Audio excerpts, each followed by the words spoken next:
Well, hello, everyone. I am so excited for today. I could hardly sleep last night. I was so excited for our live stream today. We are going to be on live for 3 hours. And so I hope you got your cup of coffee or whatever your beverage of choice is this morning. Might be tea, green tea. I have green tea right now. And you just sit and grab a pen and a paper because we are going to go through a lot of amazing things. Welcome, welcome, welcome. Can anyone hear anything yet? I'm seeing on the chat. So let's just make sure we're all good. I'm patiently waiting. Are we live? Staff, can you let me know that we are live? So I'm just good and we can get going before I start. Some people are putting in the chat that they're not being able to hear. So are we live? Yes. Hello, Donna.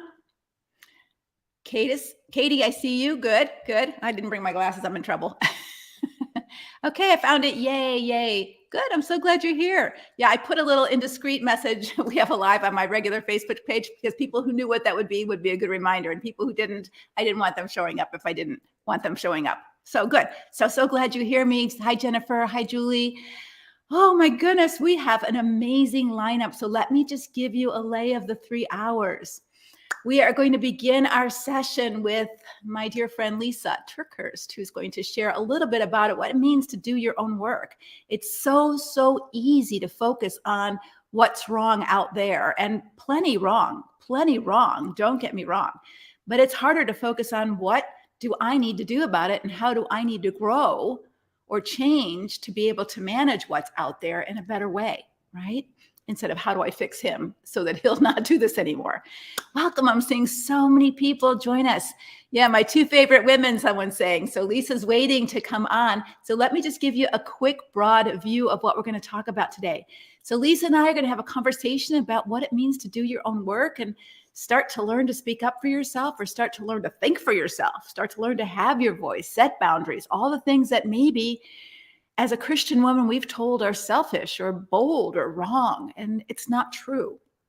And then next, we are going to just have a little time to think and reflect about what Lisa said, because I have found that if we don't take time to think about what we're learning, it goes in here and it goes out there. And so we want to anchor it to something that we're going to think about. So we're just going to take 5 or 10 minutes after Lisa's done to just think about some things for ourselves and our next right step forward. Then we're going to have a special guest, Terry. She's a Conquer sister. She's going to be sharing her story about staying well. How did Conquer help her stay well in her marriage? And how did her marriage actually improve by her changing some of her side of the dance? And then we're going to talk to some of our coaches. We're going to have 2 other guests, Jane and Connie, who are going to share their story. So we have a full 3 hours. It's going to be amazing. I am so glad to see so many of you here. It is being recorded, so if you can't catch it all, you'll be able to find it on Facebook, or we'll send you an email if you're part of our email list with the full recording. So welcome. Welcome, welcome, welcome. Take a deep breath. You might want to grab a pen and paper, because I have a feeling you are going to want to take some good notes, especially now. So let me bring on my guest, Lisa Turkhurst. I think she's on vacation this week, so I really appreciate her showing up, and I want her to be able to get on to her day. So Lisa, welcome, welcome, welcome. I'm so glad you're here.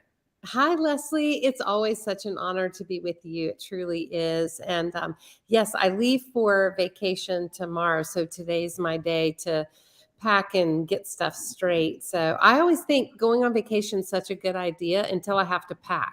I feel the same way. And sometimes I'm feeling, this feels more stressful than just staying home. I know, but it is such an honor to be with you, Leslie. You've made such a big impact in my life, and your resources, your materials, and even our conversations have helped me so much. So I just have to say that at the very top of this, that you are an amazing gift. And when a woman is walking through what so many of us have walked through, myself included. So Lisa, I know that it's hard to share details, and you don't need to share any details about anything with that. Most of people who know you know what details they need to know. But I do think you've made such an impression on me as a public figure, being so vulnerable and honest, that even, the best of us don't always get the marriage that we dreamed of, the happily ever after. And I think it was hard for you to kind of let that go, to really say goodbye and kind of do your own work and all of that, because it was like, I'm going to make this work. And so many of our women believe that and want that, and it's just not going to happen. Yes. And, I think for me, Leslie, I had always told my children divorce is not an option for me. And I had such good intentions in saying that. Um, and yet, if God makes it an option in the Bible, if certain circumstances exist, then I probably should have checked myself on that bold statement. And there's a beauty behind that statement, and the beauty is that we do want to stay committed inside of relationships and in marriages that honor the way God intended marriages to be. But you helped me to see there's a big difference between difficulties in marriage and having a destructive marriage. Difficulties are a good reason to go to counseling, a good reason to read your resources, Leslie, a good reason to, have defining conversations and really press through and work hard. But when you're dealing with a destructive marriage, it's really important to take a step back. And I say steps, not leaps, but to take a step back and really assess what is really going on here. I didn't have language for the last 10 years of my marriage. I didn't have the language or the insights in the psychological realm to understand what was going on. And so, I did the best I could with what I had. But as I learned more, my counselor, Jim Kress, always says, when you know better, you do better. And so as I learned more and as I started really paying attention and making note of some of the more severe situations that were happening, I knew that my marriage was in trouble, and it was devastating. And at the end of the day, my biggest struggle is I didn't want to be a divorced woman. I certainly didn't want to be the divorced Bible teacher. Yeah, and I would say that 99% of women I ever talked to would feel the same way, that that's not how I want my story to be. That's not the ending I want. And so they stay sometimes longer than they should and actually experience more internal damage to their well-being, to their self-esteem, to their body. You had some health issues as well. And, it's just so toxic. And until we feel like we aren't going to survive is when we're ready to leave. But tell us a little bit of the journey that you took from saying that's not who I want to be to how do I learn to accept reality, and how do I learn to grow from this? Because your new book is wonderful, Good Boundaries, Goodbyes. And you say you wrote that book because of what you went through. Yeah, because of what I went through, and also because I seem to have a pattern in relationships. I'm a pretty peaceful person. And so I seem to have a pattern in my relationships where I will just say, it's okay, it's okay, it's okay, until one day suddenly it's not okay. And I've kind of given the impression in the relationship that Lisa is okay with all of these things, when in reality, inside of my heart, I wasn't okay with those things, but I didn't want to stir up trouble. But in the end, it risked putting some relationships in peril, because finally one day I was like, it's not okay. And it's very jarring in a relationship to say something's okay for years and then all of a sudden it's no longer okay. So I wrote the book because I desperately needed to work on boundaries. I didn't sit down and think, I'm a boundaries expert, so let me write this book. I usually write about what I struggle with and what I know God needs to address in my life. So I want to say one other thing too, Leslie. You were saying that if we stay longer than we should stay, how it really can do things to our body. And I just don't want to gloss over that too quickly, because it really is true. I would have told you it's not true. I would have said, I'm a strong person. I can handle this. And, for the sake of my children, for the sake of me not wanting to be a divorced woman, I'm going to press through. And then one day, it was from the time of discovery that my husband, or my ex-husband, was having an affair, was in February. And then by June, I woke up one day and my colon had twisted around itself, cut off the blood flow inside of me. And I almost died. And by the time the doctors figured out what was happening, I was in such excruciating pain. But when they finally cut me open and saw what was happening, they had to remove most of my colon. But I remember the doctor coming into my room after I was well enough to have a conversation. And he said, "Lisa, have you been in a car accident? Have you ever been hit by a vehicle? What kind of trauma have you experienced?" And I lied to the doctor and I said, "No trauma."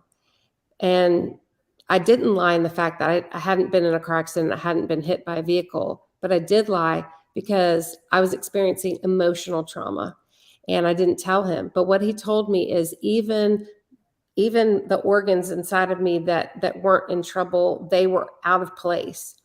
And I have a picture of the doctor holding up my colon. Your colon's supposed to be about 4 centimeters in parameter, or across. Mine, he was holding it like this. It was the size of an infant.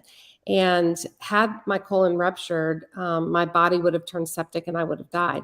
And so I just don't want to gloss over it too quickly. I don't want to set off unnecessary alarm bells, but I also want to say that if we're in a destructive marriage and we're trying to hold it together for the sake of our kids, and we're experiencing constant trauma, something is happening. There's a book called The Body Keeps the Score, and my body did keep the score. And I look back on that now and I realize probably the best thing for my children at that point was to save my life and not allow the trauma to get to the point where I risked my life. Yeah. We often say here that, your children need one healthy parent in every way. And so staying together and you deteriorating and becoming unhealthy and toxic, whether it's physically and emotionally or spiritually, isn't doing your kids, you think you're doing your kids a favor, but it actually is harming them.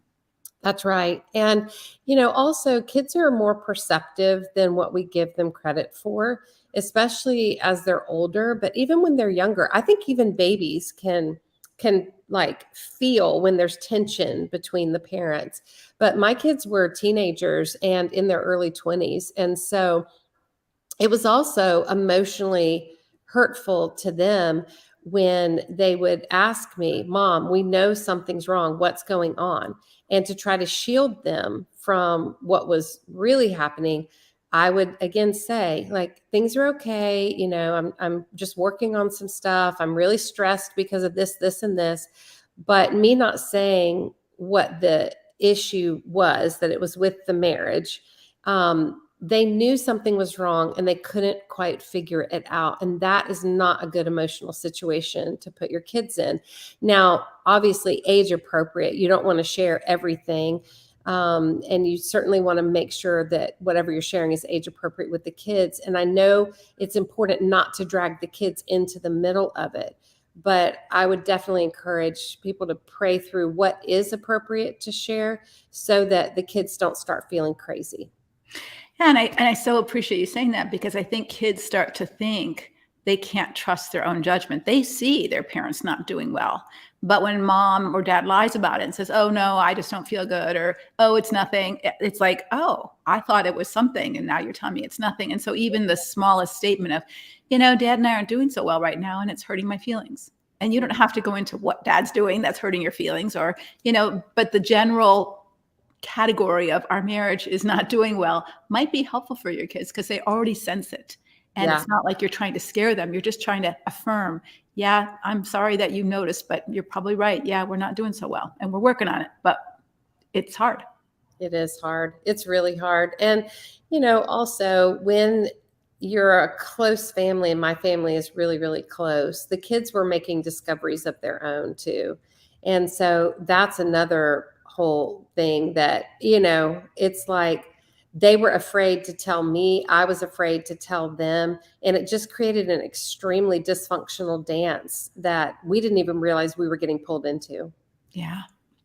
What are some of the big ways that you've changed? What are some of the ways you've grown through this? Because sometimes we think that this is going to ruin us. I'm sure as a public figure, you were afraid of that it's going to ruin me, that it's going to ruin my voice or my opportunities to speak to other women, but also just me as a person. But actually, it's grown you, and it's made you, I think, more approachable, more real. People really resonate because, wow, if it can happen to you and it happened, maybe it's not me. Maybe it's not just me. Mm-hmm. Yeah. Well, I was utterly convinced that I would be kicked out of ministry. My publisher would cancel my book contracts. No churches would ever want me to ever teach the Bible again. I mean, I was utterly convinced that my ministry life was over. And I had to wrestle with that. But in the end, that's not what happened. In the end, what happened is it feels like a massive amount of women woke up and just said, if Lisa is able to talk about this, maybe I can talk about this too. And maybe I can find safety, even within the Christian community, to be honest about what's going on. And Leslie, how has it changed me? It has definitely made me stronger. It has definitely made me so incredibly aware of how important therapy is, and not just when times are traumatic, but ongoing. Like, I think we should all be in growth mode, It has opened my eyes to be so incredibly compassionate and to actually dig into scripture and find out, what does God actually say about divorce, and how does God instruct us to deal with people who are hurting us, and when is it okay to leave? Does God address that? And he does. And so I think it opened my eyes to a world that existed before I was having marriage trauma. And I wish so much that I would have always had this kind of compassion. But I sure do have it now. Because I think when you've been through something, your eyes just get so open to the complexities and the nuances and the complications that can arise when a woman is trying to find her voice. And, I love being a Christian. I love the Lord. I love teaching Bible study. I love all of that. And I think there needs to be more work done in the Christian community so that women don't feel trapped inside of marriages where we elevate the institution of marriage over the sanctity of life. That is not biblical. And even Jesus modeled for us. We hold life up as the most primary thing to protect. Now, do I believe in marriage? 100%. I pray one day that I will get married again. I loved being a wife. I loved being married. And so don't hear me that I'm like poo-pooing marriage. I'm not. I think marriage is biblical. I think it's amazing. I think it's a picture of Christ and his bride. And I think God is really serious about what should be present in a marriage and what should not be present in a marriage. Yeah.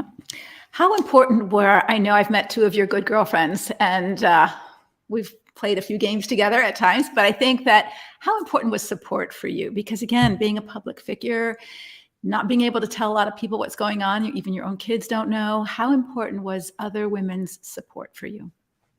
It was crucial.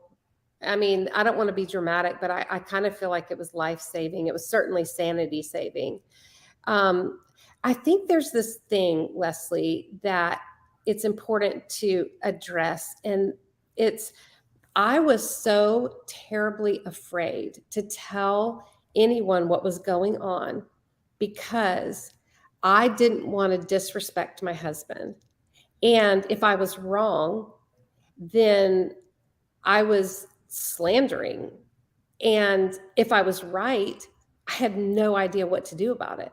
So I felt so trapped inside of all of these fears and inside of, I'm a public figure, but that should have made me even more aware of all the help that was out there.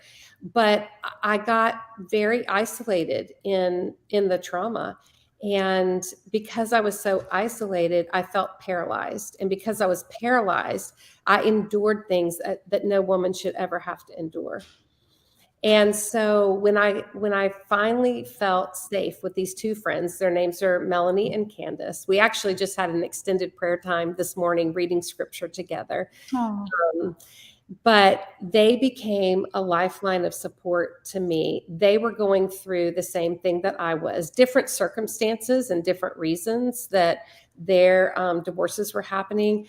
But there was a shared commonality that was a precious gift to me. I didn't have to justify what I was feeling to them at all. They knew what I was feeling.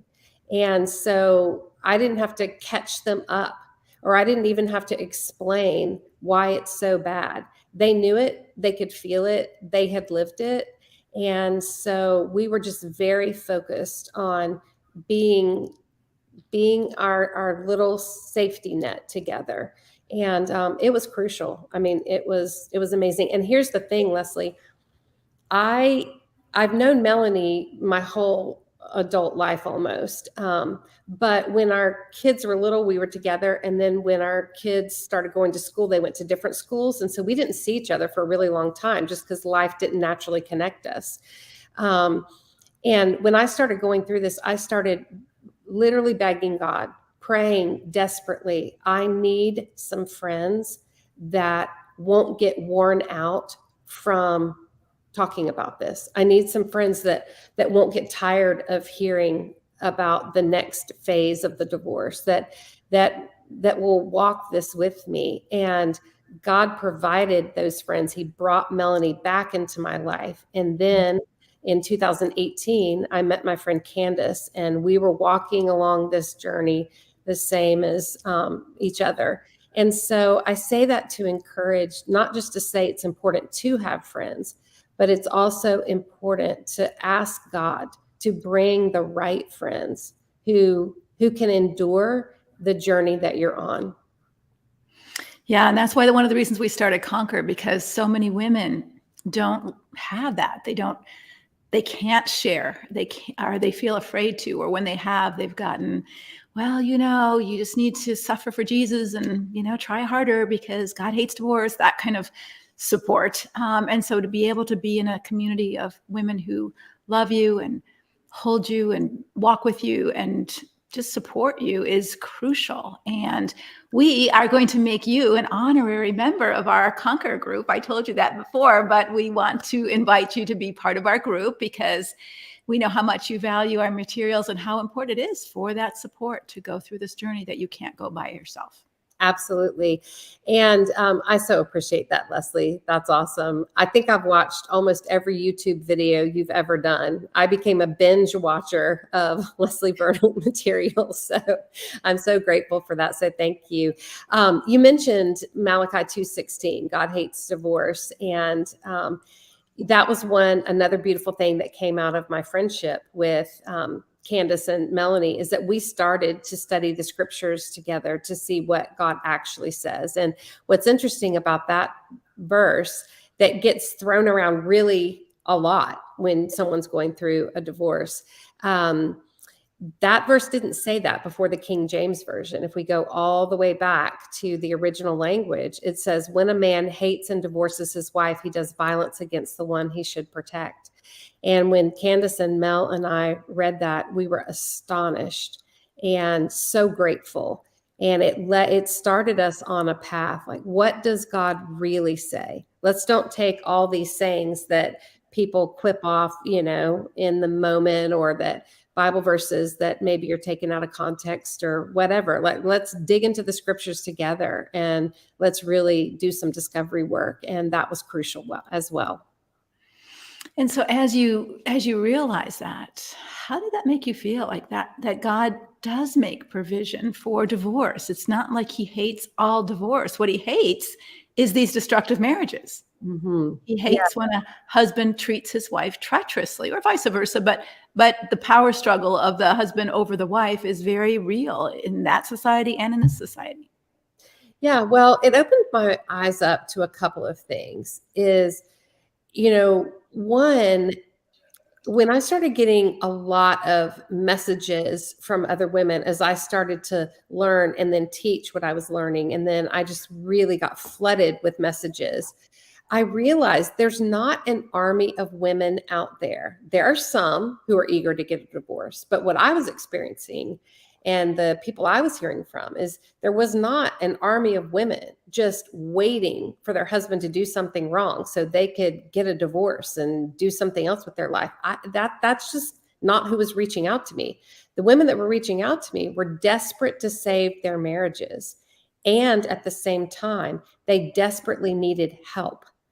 And they didn't need to be told, well, don't instigate him. They didn't need to be told, God hates divorce. They didn't need to be told, like, go home and love him more and pray for him more and, have more sex with him or whatever. They did not need to be told that. And so when I started learning so much, not just biblically, but also digging into my own counseling work and psychologically what was going on, simultaneously, I was so thankful that I had a platform where I could help a lot of people quickly.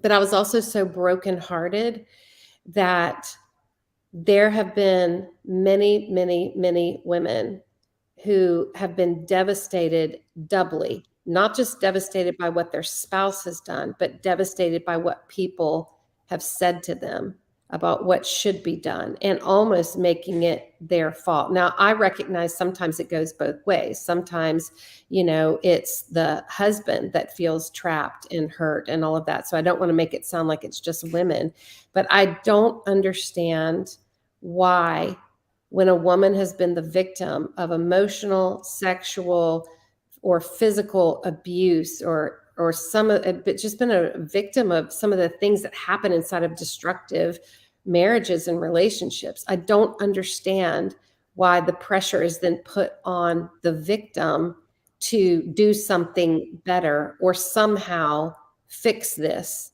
because it's not right to take action. I just don't understand that. So I say all of this has ignited within me this great desire to have people educated in the right way. So we're giving the right kind of advice so that we really can help not only save marriages, but also save lives. I love that you said that, Lisa, because it's been my experience as yours, is that it's the woman who's pressured to forgive, to take him back, to trust again, to try again, to love harder, to, be long-suffering. And the man isn't pressured to repent, to go to counseling, to change his ways, to humble himself. Why is it that the woman is the one who's pressured to keep all this together, and he continues to act sinfully, rebelliously, pridefully, and no one's holding him accountable or even sometimes not even speaking to him? Well, it's not biblical Right. to not hold him accountable. And here's something interesting I learned just recently from Dr. Joel Muddamalle.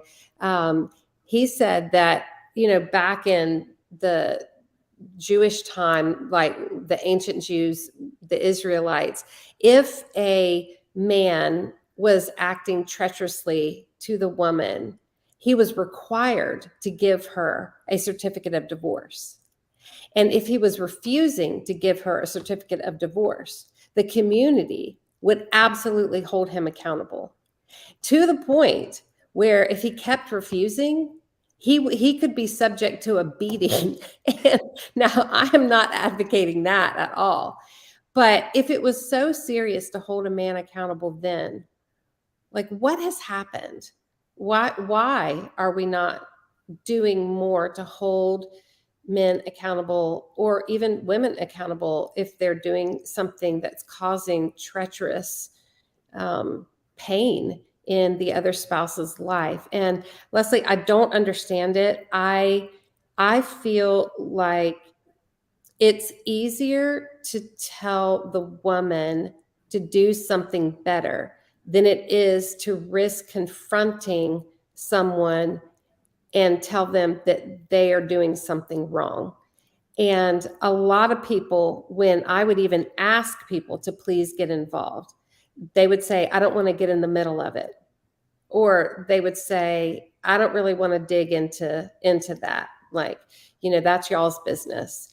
And I even one time had someone tell me, you made your bed, now go lie in it. In other words, you married him, so go lie in that bed, And I don't understand why we aren't trying to hold them accountable. We absolutely should. And it could, you want to talk about fighting for marriages. I think one of the most important thing that we could do to fight for our marriage is for the people who become aware of the situation to step in and address it, because that's the only hope that the marriage has of being healthy again. You're right. And I've experienced that in the 40 years of counseling. And I've experienced some churches really doing it well and holding the man accountable, so much so that, man, you have a choice. You can go to counseling and get your act together and be a better husband, or you won't be allowed to serve here and, teach here and those kind of things. And actually, he cared more about his position in the church than he did about his marriage. So he did go to counseling, but that helped finally get him to a place that saved his marriage. So I think it's so important that churches are willing. There's something very powerful about positive peer pressure.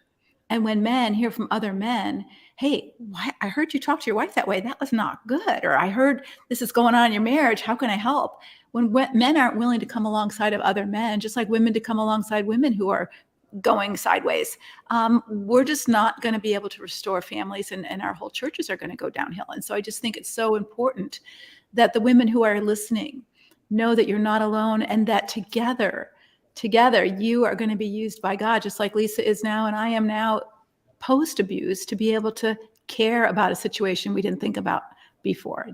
We never saw it. It's like once you have cancer, you all of a sudden understand what someone who's going through cancer, including all the just financial stress and all of that it embodies, and you don't even think about it beforehand. And now you know. And so when we know something, we can do better, and not only in our marriage, but in our churches and with other women. That's right. And I'm going to give you a little script as the response that I used when people said, one of the most hurtful statements that was said to me, well, there's always two sides to every story. And so my script that I came up with to finally respectfully reply to that is, why are we talking about sides? This isn't a spectator sport. This is a family that is being devastated. Can we not just come together and circle around and figure out how to help? But don't talk about the sides, because this is not a spectator sport. Mm-hmm. Powerful. What'd they say? I think it jarred people, because I think they thought that was their ticket out for not being involved. And, a lot of them would come back and say, well, I just don't, I don't know what to do. I don't know the full story. And, and I understood that. Mm-hmm. I've probably been guilty of saying things similar before I really understood and was going through it myself. But now that I've been through it, I will never say that to somebody. Here's the full story, though. It seems like, and again, it's not just the church, but it seems like, and this has happened to men as well, but if someone is acting out inappropriately, they're cheating on you, or they're watching porn, or they're hitting you, somehow, if you would stop doing something, they wouldn't act that way. Somehow it's still your fault. Like if you would have more sex, or if you would have sex that way, or if you wouldn't speak to him that way, or if you would ask him this way or not that way, or it's always your fault that it happened and your responsibility to somehow make sure it doesn't happen again. And that puts women in a terrible dilemma, because they're not perfect women. And so do they have to be a perfect woman to not be abused, not be cheated on, not be disrespected? Right. I had someone say to me one time, well, if your husband was getting steak at home, he wouldn't go searching for hamburgers. And I was so undone by that statement. And I just thought, you have no idea what you just said to me and how much pain you just perpetuated in my life. But you see, I think people want a reason that comforts them so that they don't they don't have to live with the fear, maybe this could happen to me too. Our brain is wired for confidence in knowing. In other words, our brain is always scanning our environment and trying to figure out, okay, is this safe? Is this safe? Do I know all the facts about this? And because our brain is naturally wired to do that, and that's a great thing that our brain is wired to do that, until we start being in situations where we're wired for confidence in knowing, and we smell smoke, but we cannot find the fire. And that is, or we ask questions and we're told we're crazy, or we start investigating and we can't find the evidence that we know must surely be there. And so a lot of that, it's not just people hurting our feelings. I mean, this really is gaslighting, and it really is a form of emotional trauma. And I think that we need to understand that. And I think we need to educate people, even people who aren't going through the trauma. I think they need to be educated how to respond to others going through trauma. And Leslie, I know you do a great job of that, and giving resources for that as well. Thank you. I need to get on with your day, but let's just finish with just help women understand a little bit more that marriage isn't the end of the story. Divorce isn't the end of the story. I love, that so often, women, that just feels like, oh my gosh, I'm a failure. It's over. Life is over. And we try to help women understand that this part of your story is over, and now a new chapter is opening, and you have the ability to write something different in your new chapters, and as you're doing, Lisa. So give women some hope and understanding that there is a life after humiliation, after physically being wiped out, after emotional trauma, that there's still something good on the other side. Thanks, Leslie. Well, I want to say, first of all, I want to give grace, so much grace and so much understanding to anyone that's saying, I just don't think that I'm going to be able to go on, or I don't see a life after this divorce, or I gave the best years of my life to this marriage, and so now what, Mm-hmm. And I want to say that that's not unusual. I almost think that that's you stepping into the grief process, because divorce really is the death of a marriage. And of course you can't envision life after the marriage, because you never intended for the marriage to end. And so give yourself some grace when those things come up, but also don't put limitations on yourself. Realize that there are new adventures waiting to be had. There are new people to meet. There are new fun things that you wouldn't even know to do if you didn't have this extra time on your hands. And so, I would say it took me a long time to get to the place where I could truly start to be excited about life again. Mm-hmm. I would say the first 6 months that I was alone, I was so relieved to not have the constant trauma that I was like, man, this is going to be easy. Like, I just feel relief. And then the next 6 months, I felt grief of my ex-husband moving on, and there was a lot of grief in that. And then the next 6 months, I felt sadder than I had felt probably in the whole journey. And I remember asking my counselor, Jim Kress, what do I do with the loneliness? I feel like the loneliness is just going to kill me.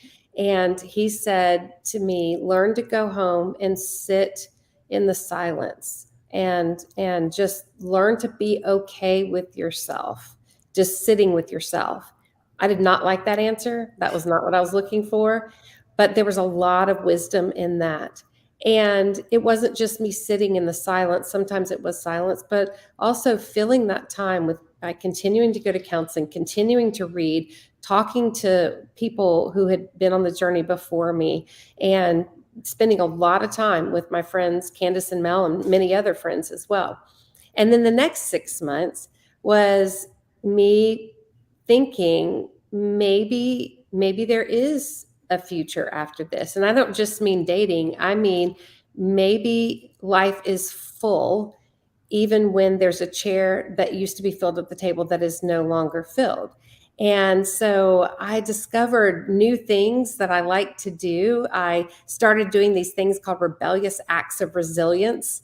And what that means is I would listen anytime I said I can't or I don't, I would catch myself and I would ask myself, but what if I could? And what if I did? And so a simple example of that is the ice maker broke and I was standing in the kitchen and I was like, yet another thing he's stolen from me, because if he was here, he would have fixed the ice machine. And I really want ice and now I don't have ice. And it was just whole thing. And I can't fix the ice maker. And I stopped myself and said, but what if I could? And so I Googled instructions and I wasn't good at reading the instructions. And so then I YouTubed, how do I do this? And I fixed my ice maker. And it's such a small little thing, but I was just elated in my kitchen. I felt like, man, speaking of conquer, I just conquered something so massive and beautiful. And then after 2 years, I decided that I would be open to dating again. And I didn't think I ever would. And I had even stated, like, I will never do this again. But then I decided I could. And it was awkward and weird. And I was terrified and all of that. And that's not the end all be all, like to find another man. That's not the end all be all for me. What it was more about was me learning to live again and stop putting limitations on myself, that the only recipe for a great life was what was great and now is no longer great. There can be new greats. There can be new things about life that just make it amazing. Now, do I still get triggered in my pain? Yes.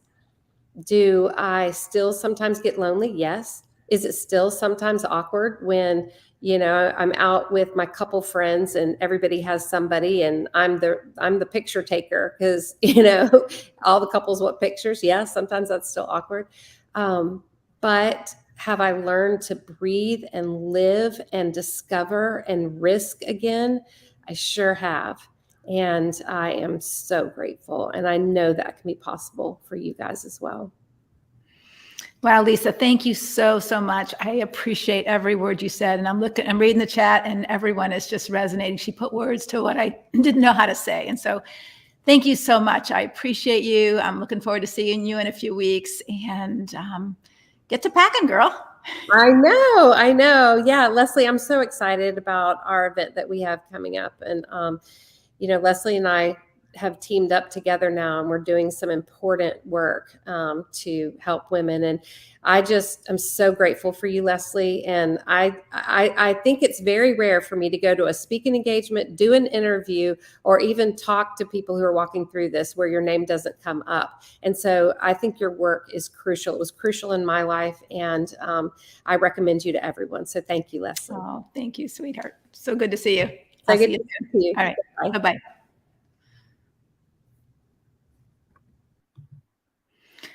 Woo, that was powerful, wasn't it? So let's take a breath. And I want you to think about what was your biggest aha for you. Lisa said a lot of things for different phases of this whole journey of I'm losing my dream. I'm living in a nightmare. And what was your biggest aha moment from what she's shared? What was your biggest aha moment? Do you see how powerful it is to be able to articulate your story? Someday you're going to be able to do that too. Someday it might not be on a Facebook Live to hundreds of others watching. It might just be to your girlfriend at church or your daughter who goes through something like that, or your mother or your sister or your cousin or your pastor's wife. We need to build up an army of women all over the world who know how to help other women in these kind of friendship ways. And that's what we're doing in Conquer. So if you have not joined Conquer, we've had a huge response to our open doors. We're closing our doors tonight. So we've been open for about a week. We gather you all in. We help you meet each other. You're meeting each other on the Facebook page, and it's so neat to read all of it and see this collective sigh of, oh my gosh, I found home. I found a place where I can be myself and heal and ask questions and tell icky stuff, and people can hear it and help me do the next right thing. So if that might be for you, there's information on our Facebook page. But right now, what are your aha moments? Yeah. Life after divorce. Yeah, there is a life after divorce. Healthy friendships. More time for that. There is hope. Life can be different. Yeah, Lisa's sharing the reality of fears. That boogeyman in our head that says, I can't, I'm helpless. And then it was like this act of rebellious resistance. Wait a minute, maybe I can. And she did. And when you do that and you experience that aha moment of, I can fix the ice maker if I have to, or I can go to work if I have to, or I can live alone if I have to.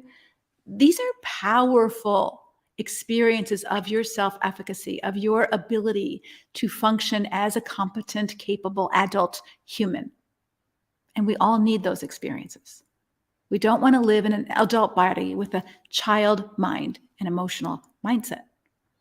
And that's where we start challenging those mindsets of, I can't get through this. Yes, you can. I can never do this. Yes, you can. You might not be able to do it today, but you can learn to do it. And that feeling of, I did it. I actually did it, is pretty amazing. Yeah. Dove says, this isn't the end of my story. That was her takeaway. I love the thought and language, but what if I could? And what if I did? I love that too. I had to deal with the garage door the other day. I get Lisa, so she did it. Yeah. The correct interpretation of scripture about divorce and how Jesus modeled life is more important than the institution of marriage. Yeah, so we talk about it in here. The sanctity of marriage is important, but not more important than you and your children's safety and your sanity, right? So if your kids are depressed and cutting and suicidal and in and out of the hospital because of what's going on at home, you are doing them no favors by, I just need to stay married for the kids. Think again. Yeah. Whew, I have something for you to ponder. One more ponder. I want to seal this moment for you. So one more ponder. I read something recently that caused me to ponder. I love to ponder. I don't know if you do, but I love to ponder. Every day I set aside time to ponder. I have 3 things I do every day, as much as I can. As much as I can, I do every day. One is I make my bed. That just kind of sets the day. Second is I walk, and I've shared that before. Because of my own mental health, I need to get out in the sunshine and exercise every day. And third is I ponder. I read my Bible and I ponder. I read things and I ponder, and I have to spend some time pondering. That's just part of what feeds my soul. So it's important to know what feeds your soul, and that I have to feed my soul in order to function. I can't give out if I'm not doing what I can do to feed me. And so here's something that I'm pondering. So I'd like you to ponder it too. And if one of my staff can write this in the chat, this would be helpful so that I don't have to keep repeating it. This is it. Humans are not driven by the past. So in light of what Lisa is saying, humans are not driven by the past, but we're pulled forward by the future we're most committed to. And I added in my own pondering, the future we most want to create. So let me say that again. Humans are not driven by the past. We're pulled forward by the future we're most committed to. And if in your head you're committed to a lonely, miserable future, of course no one looks forward to that, so you'd rather stay in the present. But what about the future you want to create? Even Lisa creating a future of, I'm much more competent at mechanical things than I thought I was. I can create that future by having experiences of fixing my ice maker, and voila, I did it. Right? I did it. Not that I'm going to go to work for an ice making company, but I feel competent. And that's a new feeling for her. right? She always relied on someone else to do those things. Now she can do them herself. Not that she has to, she can pay someone to do it, but she can do it herself. And that's a good feeling. So my question to you is, what's the future you most want to create for yourself? Starting today, because the next minute is the future. So what is the future you most want to create for yourself? Is it more of the same? More of the same of what you're going through? Or is it something different? And what would that look like? What would that future sound like? What would that future feel like? Because as you begin to visualize that, you begin to create that in your present, right? So for example, for me, if the future I most want to create is a rhythm to my life, to my day, that's less hurried, if that's one of the future things that I want to create in my life, what would that look like today? What do I need to do or do differently in order to start to create that rhythm? But if I don't even have a picture of it, I can't start today to create that, can I? Diane says being disabled is greatly limiting. It is limiting, but it's not, it limits. So God says he puts around our lives certain boundaries, right? And for me, some boundaries I might have is I'm getting older. I can't do things that I might have done when I'm younger.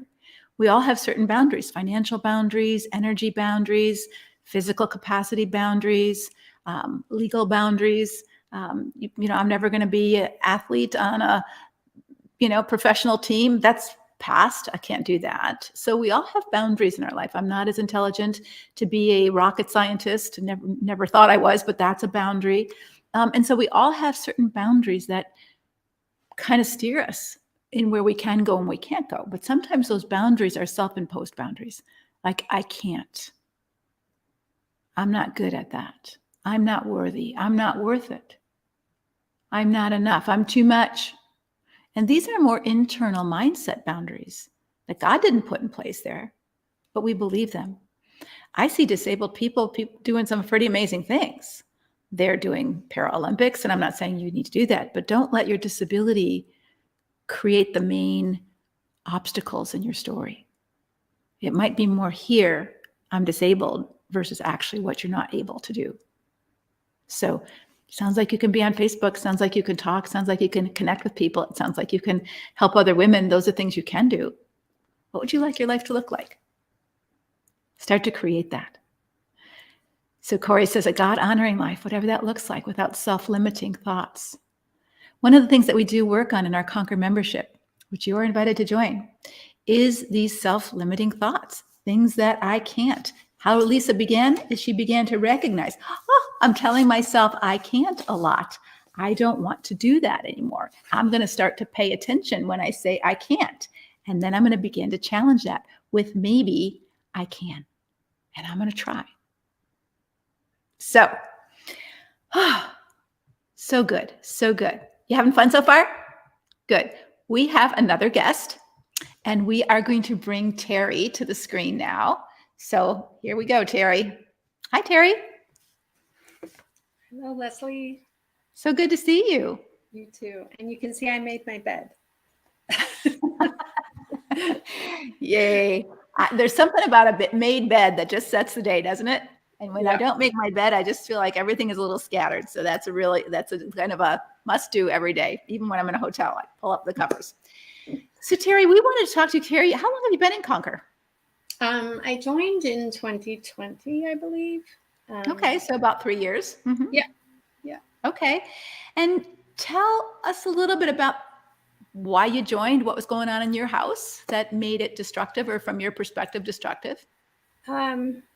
So I was raised by very gentle, kind parents.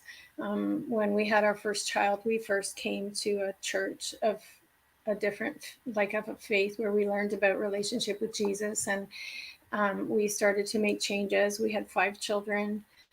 We were breaking a lot of boundaries, strongholds. My husband was raised in a not a great home, some violence there, and alcoholism, and just super dysfunction there.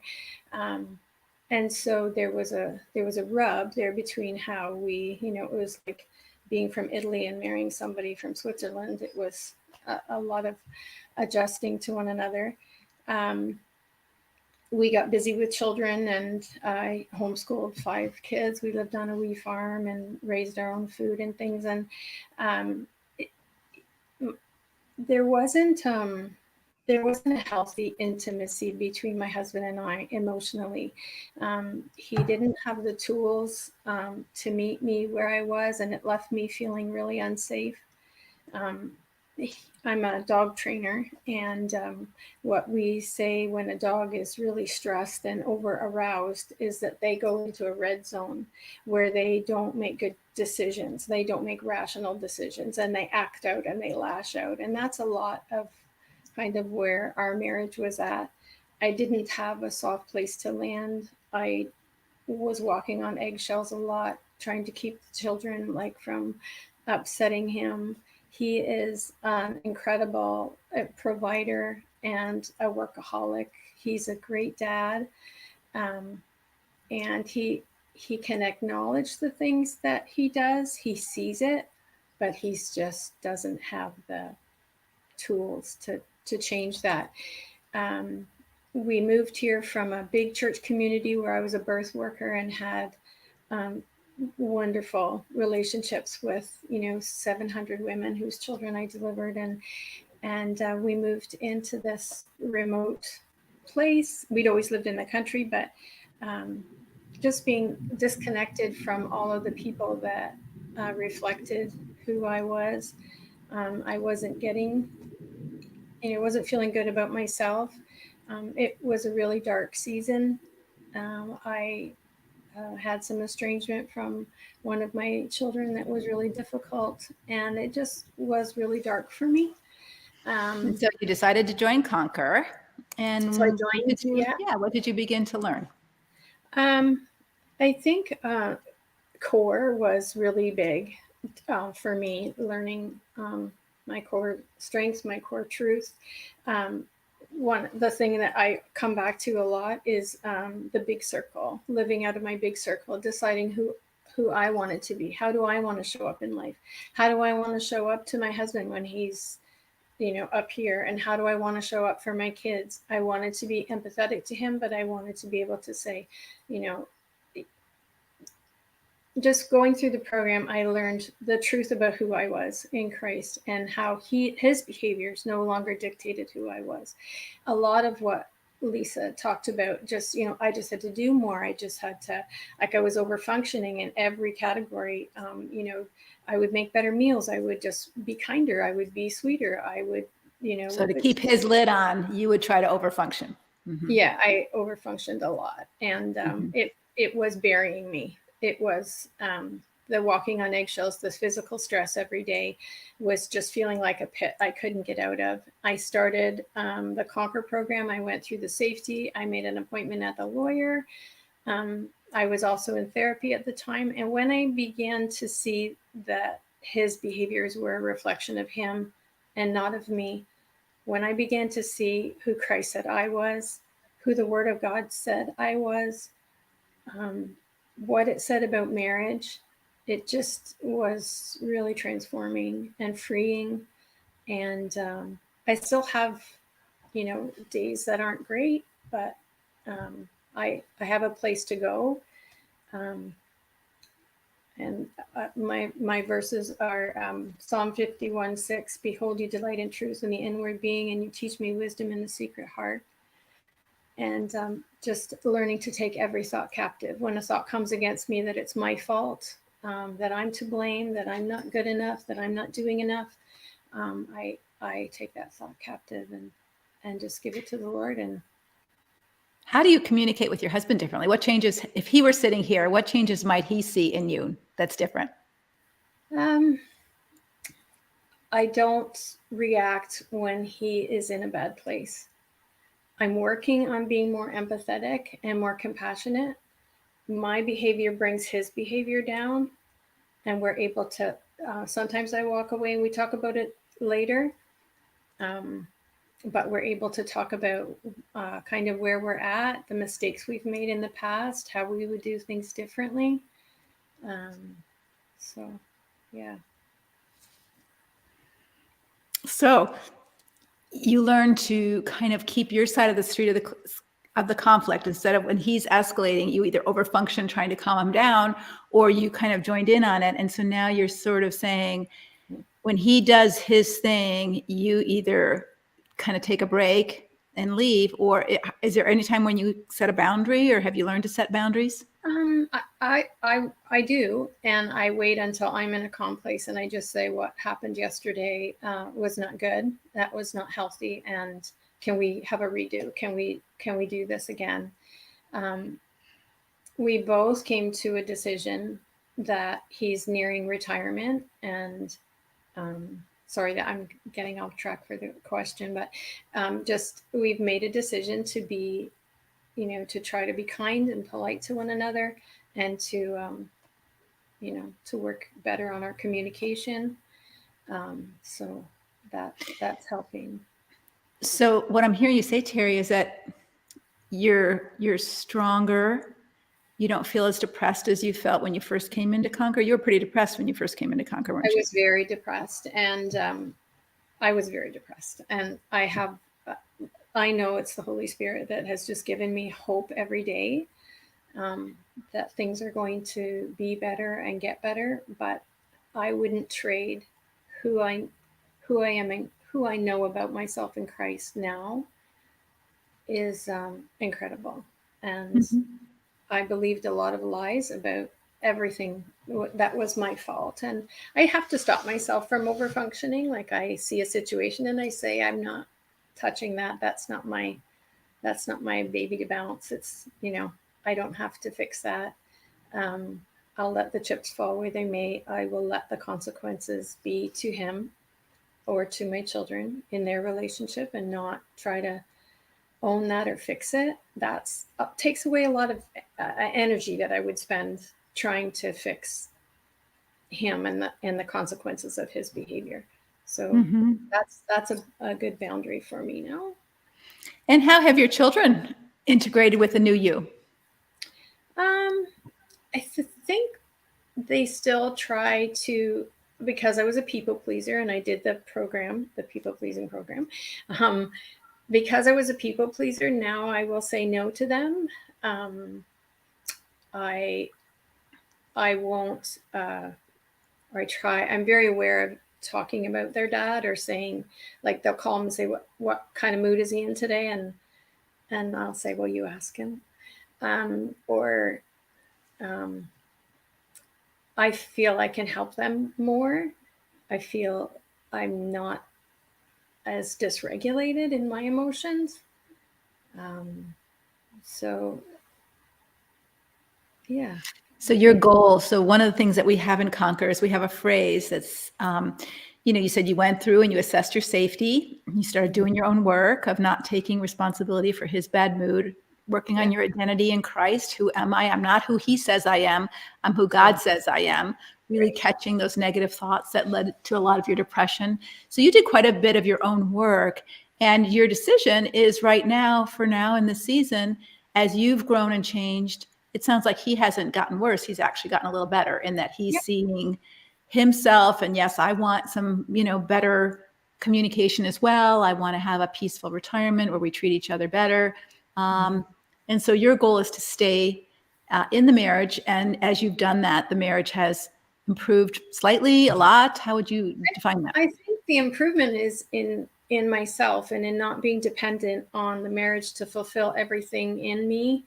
I've gotten busy. I'm doing some things for myself. And if I could say something to the people, like, I felt like if I stayed because of finances, it would cripple both of us. Neither one of us would have an enjoyable retirement or into our older age. We have children to enjoy together, grandchildren to enjoy together. And, if I leave, it's hard. And if I stay, it's hard. But I get to choose my heart. And when I made the decision to stay, a lot of the pressure left. And my big, hairy, audacious goal is to be there for my grandchildren, and to let them see a testimony of how God changed both my husband and I. And know that it's okay to make those choices. Yeah. And what I'm hearing really loud and clear, and I just want to make sure the audience is hearing, is that your well-being is no longer dependent on how he behaves. Exactly. Yeah. 100%. That would be, yeah, I'm just so grateful for everything I learned. And yeah, I am doing a local ladies Bible study, one of Lisa's studies. It wasn't supposed to be this way with the local ladies, and that fills, a gap for me, and I can hear and hold them and hold space for those ladies in a different way. And I have a lot of things to look forward to, and I have hope that we're going to have a better uh, a better relationship, because I'm not blaming myself and running myself ragged, and I can be more present. I have the energy to do that. I can be more present with my kids and my grandkids and my friends. And yeah. I love that you said that. And I'm discovering that a little bit too, Terry, for me in my relationship with my kids and my grandkids, that I can just, like, I don't have to solve anything for them. I can just be present, and I can listen, and I can cheer them on, or I can empathize, or whatever I can do, but I don't have to problem solve. I don't have to overfunction. I don't have to, and it's kind of nice, isn't it? Yeah, it is. It is really nice. Mm-hmm. Anything else you want to share about your experience in Conquer that you would want someone sitting on the fence saying, I don't know whether this would be a good thing for me or not? Would there be something that you'd want to share? And just for, I didn't prep her ahead of time to say anything, but say what you think would be most helpful. I would love to. I offered Conquer to a number of friends. I offered to pay their way for the year to a number of friends who were struggling. And this is like fundamental. This almost should be a Bible study for every young married person, to be able to get a better grip on what God says marriage is, on what he says about me, to set the goal of who I want to show up as a human, separate from being a wife, separate from being a mother. How do I want to show up and present Christ to others? I've been in church since I was 22, in good Bible believing churches, and studied scripture and done my Bible studies. I have learned more about myself and about relationships, and as I was in therapy at the same time, my therapist was telling me the same things that I was learning in Conquer. How do you want to show up? Thoughts and feelings, don't let your thought carry you away. Like, if you can't afford therapy, you just get into Conquer. They're teaching you the same thing, as you pay a lot of money to a therapist to teach you all the same things. It's been amazing. And thank you so much. And, everything I know pretty much is in that Conquer library that I've learned over the 40 years that I was a therapist. So that blesses my heart. We don't do therapy in Conquer. That's not what it is. But the principles of life, the principles that God has laid out for us to have a peaceful, joyful, God-centered life are in there. And those are good mental health principles. And for you I loved what you said, is I stopped being so dependent on him to make my life work. And I started making my life work. I started getting involved in things. I stopped putting all my eggs in his basket to make me happy.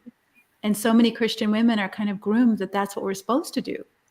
And think of the pressure it takes off him, that he no longer has to make me happy. And now we come together in a different way.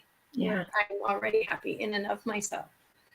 So, yeah. Thank you, Leslie.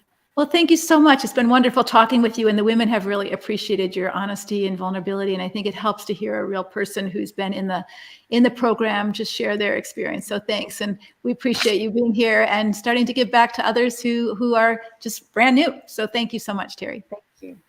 All right. Take care. Bye-bye. All right, that was moving. We have a lot of women in Conquer, and I don't have the chance to meet them personally all the time. I do like to meet them when I travel, and so when I travel, we kind of put on our Facebook page, hey, Leslie's going to be, I'm going to be in Cleveland, Ohio on May 21st, and so all of our Conquer ladies in that area will meet for lunch. And my purpose in doing that is not for me to meet all of you, although I love to do all that, but the long-term purpose is for you to meet one another. because there's other Conquer women in your local area that you don't even know about that you might be able to, like Lisa has those 2 close friends that she spends time with, and develop some new relationships. Because oftentimes when you join Conquer, it's not just your marriage relationship that's a little unhealthy. Like if you're a people pleaser and an overfunctioner, you probably do that with other people as well. And so your relationships, even your girlfriends, might be a little lopsided in the relationship category where you're more of the giver and they're more of the taker. And maybe that's good for you, or maybe you're starting to find yourself a little tired and resentful. And maybe you need to switch that up a little bit, but you have no idea how to do that. And Conquer gives you an opportunity to start practicing. Like start practicing speaking up for yourself. Start practicing having a conversation. Like in our Conquer Facebook feed, we've been having a little conversation about Charles Stanley right now, about, different people's takes on things. And not everybody takes it the same way, and not everybody agrees on everything. But how do we learn to do that safely and respectfully? A lot of people never learned how to do that in their family of origin. And so they never say anything because they're afraid they're going to make someone mad, or if someone's mad, they're going to start attacking them. And that's not true. We have a culture of respect and curiosity in Conquer, where we can be curious about things, ask questions, share some things that are pretty personal, maybe even big mistakes that we made. And yet we're not condemning and we're not shaming each other. We're saying, wow, I'm so sorry that you made that choice. And how can we help you turn around from there? Right? Which is what we need. That's what the Bible calls us to, is to be able to confess our sins one to another, and to be able to find a safe place that we can be seen and heard and valued without shame and condemnation or criticism. And so I just encourage you, if you are a woman of faith, if you're not a woman of faith and you don't want to be, Conquer will probably be a little too much for you, because we really orient everything in the scriptures with good psychological foundations as well. But we really use biblical language because we don't want you to be afraid that we're going astray. We're teaching what God says. And I think Lisa was really clear on the importance of that. And sometimes women aren't taught that they're fully human. Somehow they're relegated to the role, like you're a wife and a mom, and be a good wife and be a good mom. But what about you as a person? Who are you? Do you even know? We talk about that in Conquer. We talk about how God made you to be somebody, not just a nobody that someone disrespects and treats horribly. And so the first person who has to start seeing that is true is you, because people treat you as you let them, right? And sometimes you let people treat you that way because you feel like Terry said, it's my fault. Or you let people treat you that way because you feel like this is normal. I don't even know any better. I don't even realize this is wrong. Or you let someone treat you that way because you're too scared to stand up for yourself, because you don't know that you're worth it and you're capable of having healthy relationships with people who don't treat you that way.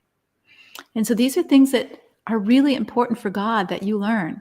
And they're not only learnable in Conquer. You can learn them other places, but Conquer gives you a program, a structured journey, a big community of support of women who are walking that journey with you. And the Bible is really clear. We become like the company we keep.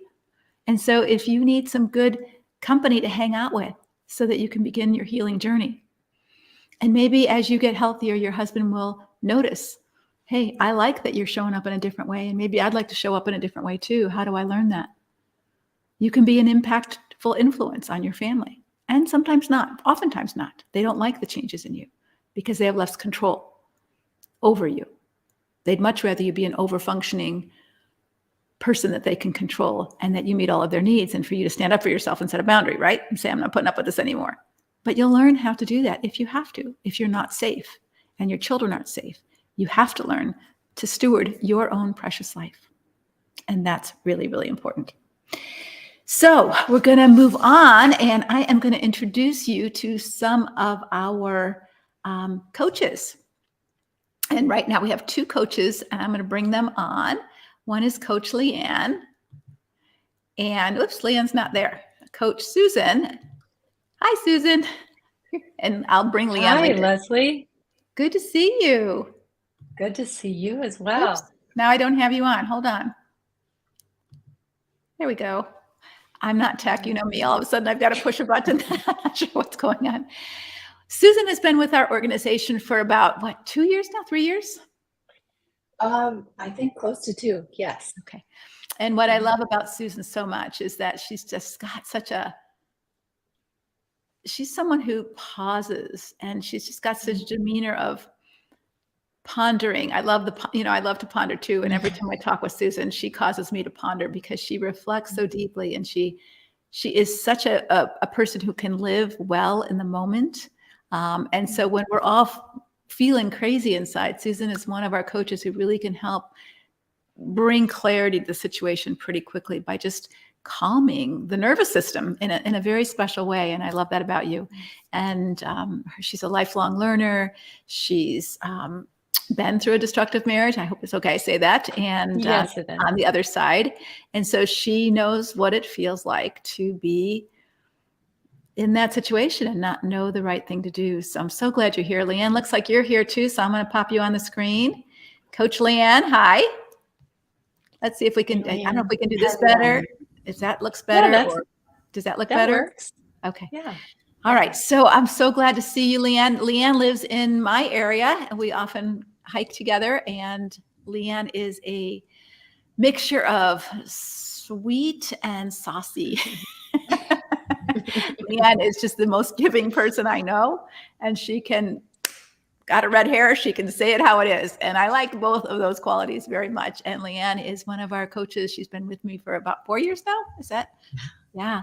And she does a lot of our group coaching structure, how we do our group coaching programs. That's not what Conquer is, but she's a faithful member of our team. But she does a lot of the choreography. Am I saying that?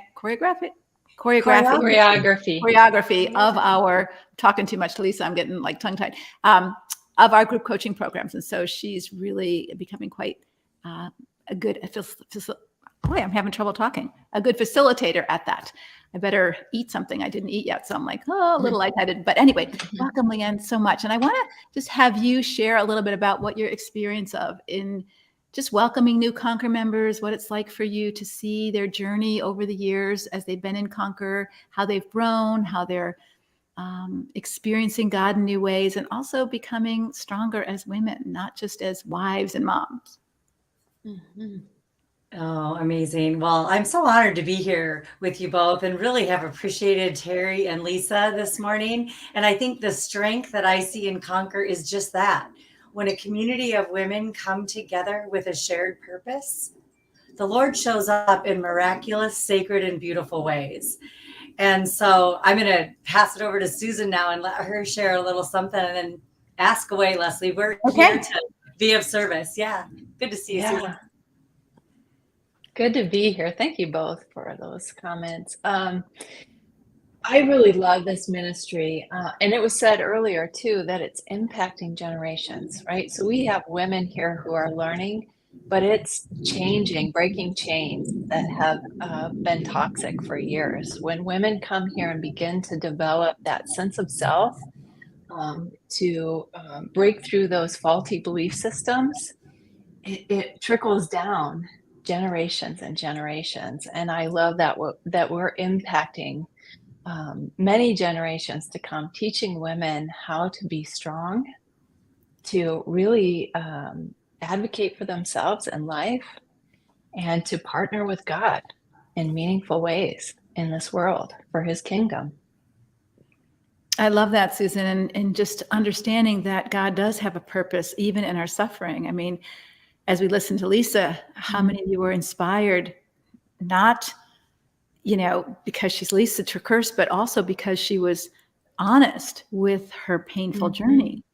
And when we're honest with our painful journey, instead of putting these fake pictures up of everything's wonderful when it really isn't, people can relate to that. People resonate with that because we are craving, as a culture and as a church, authentic connection with one another. And you will experience that in Conquer and find safety in that.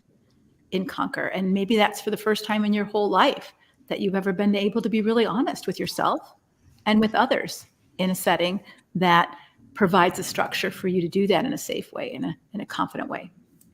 What do you guys like most about our ministry? Oh my goodness. I think for me, when you guys were both talking about those S words. So I'm going to play on that. There's so much strength and safety in our ministry, the confidentiality and the space that we hold for every woman's story.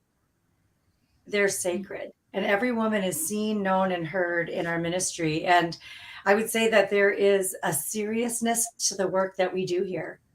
We're not afraid to talk about the hard stuff, to have the conversations that matter most, and to start to make differences in our lives today. Not waiting, but I know for every woman that I have ever had the privilege of walking with in our ministry, it's the change begins with them, and it starts the moment that they say, I'm here, let's go. Because even watching this live stream, all of you are not going to be the same women in 3 hours time or 10 minutes time, however long you stay.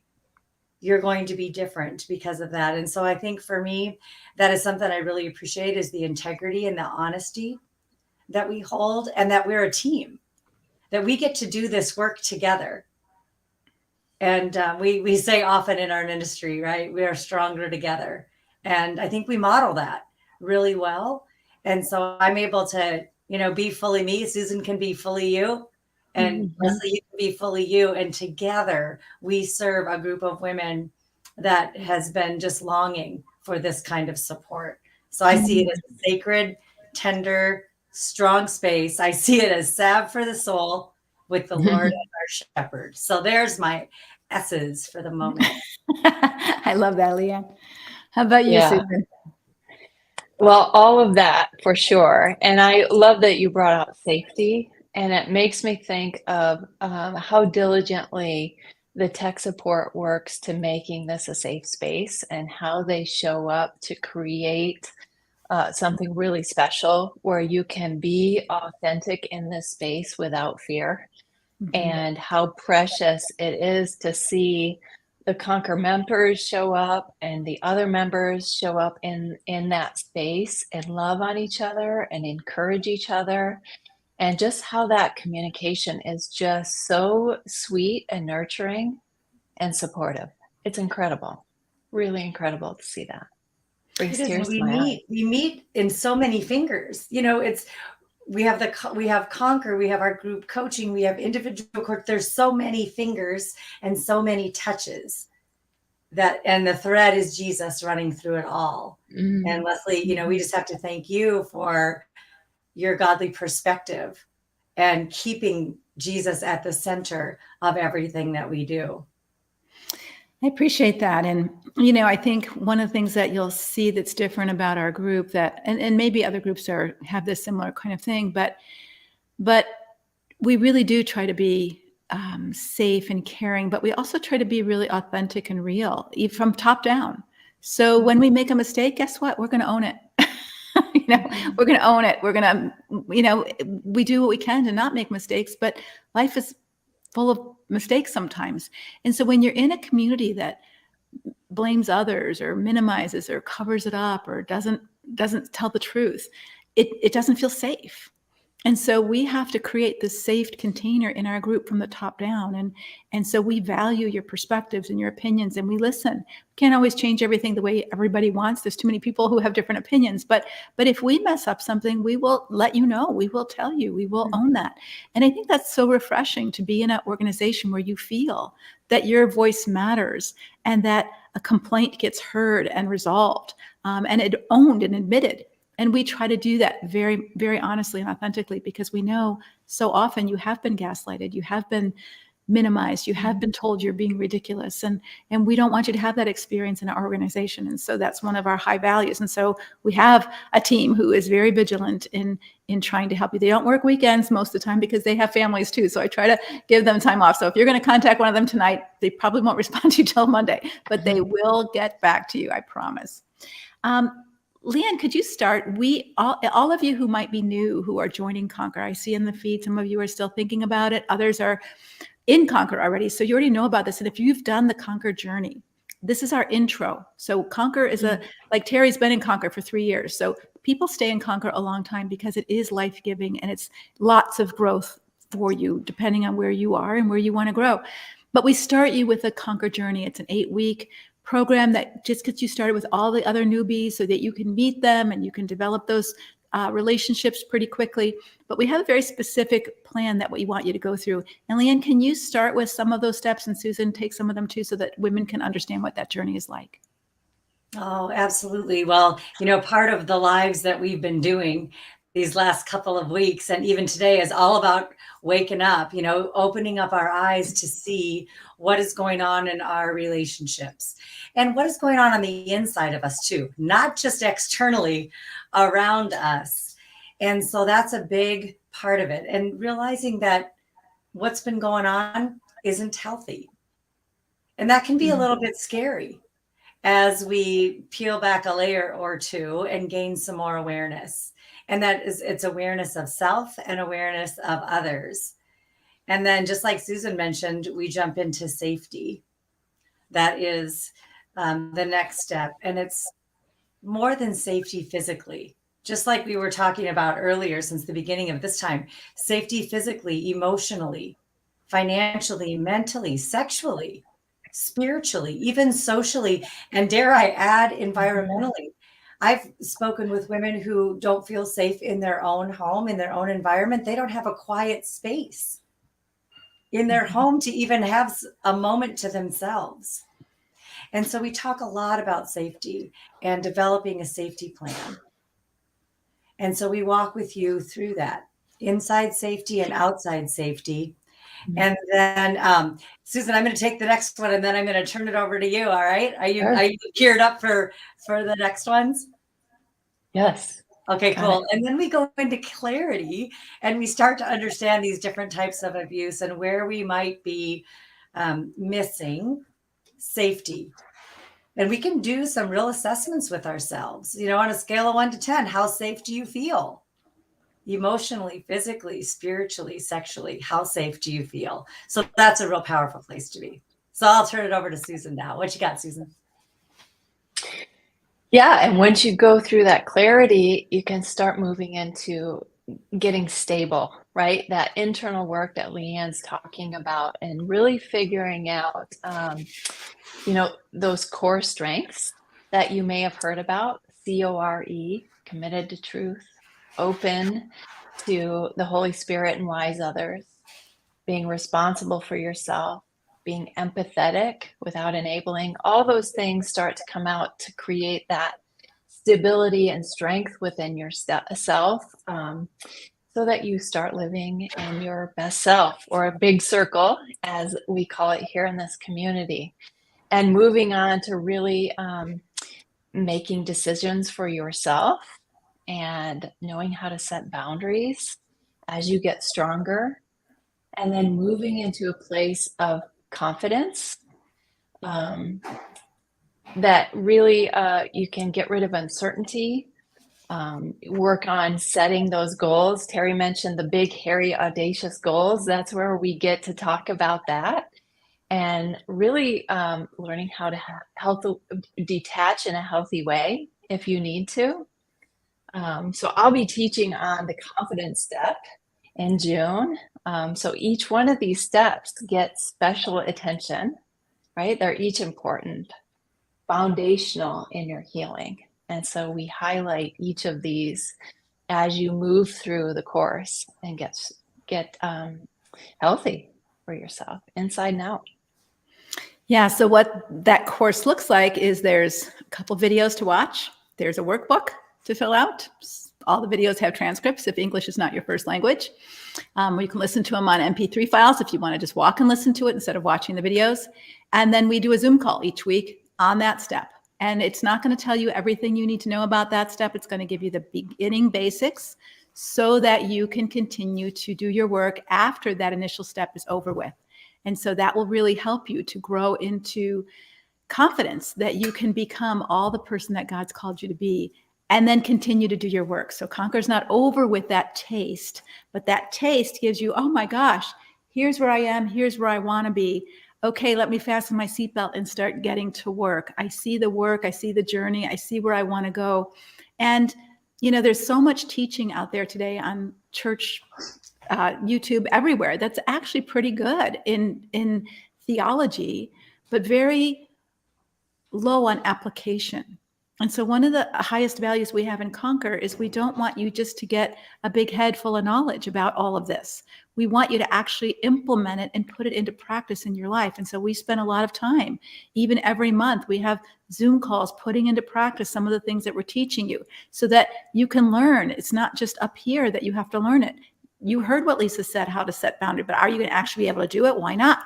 Well, because I'm afraid of it. And so you need to process all of that to get that through. So you're actually putting those things into practice. And when you fall down, then what? How do you get back up and pull yourself back up? And so that community of doing it together, walking through together is crucial, at least in my point of view, for good progress over time. It really is. Yeah. So good. What are some of the major changes you've seen some of our women make over the Conquer journey that have been so blessing for you, or blessing to them, or ways that you've seen some amazing transformation? You know, I think some things that I've really seen is the women stand taller. Their posture is different, not only in what we see on the screen, but the way that they respond and interact with one another, and the way that they are learning to speak up for themselves. I see them going from a relationship-centric woman to a God-centered woman. So many women in our ministry, and I have been that woman, very marriage-centric, very child-centric. As a former homeschool mom, you know, all of those things we have a lot of homeschool moms in our ministry. And I know for me, when I was in that space, I was very kiddo-centric, very school-centric, very husband-centric, very ministry-centric. And the Lord just got my attention and said, but wait, I am at the center of all of that. And so I see women reclaiming their identity in Christ. There is nothing more beautiful to watch a woman identify her worth and value in Christ. And then the whole boundary, knowing what they stand for and what they stand against, that's such a big space. And knowing where they start and end and where somebody else starts and ends. I think many of the people that we work with, we can be so enmeshed with each other. We forget that there is a me, a you, and a we. And I think that's one of the most beautiful things that I get to witness with the women in Conquer, is they understand that they are a me, and that they are enough, and that they are tenderly and deeply loved and supported by God and by our ministry. Yeah, love that. I'm seeing some feed in the chat of women who are trying to join and either can't. I'm not sure whether you can't because you can't get into the link, or if you're having trouble financially. So if you're not able to get in with the link, if you could just contact assistant@leslievernick.com, they'll help you. Assistant@leslievernick.com. And if it's a financial issue, Conquer's not very expensive. It's $37 a month. I mean, picture one session of therapy is $150. So $37 is not much for all you're getting.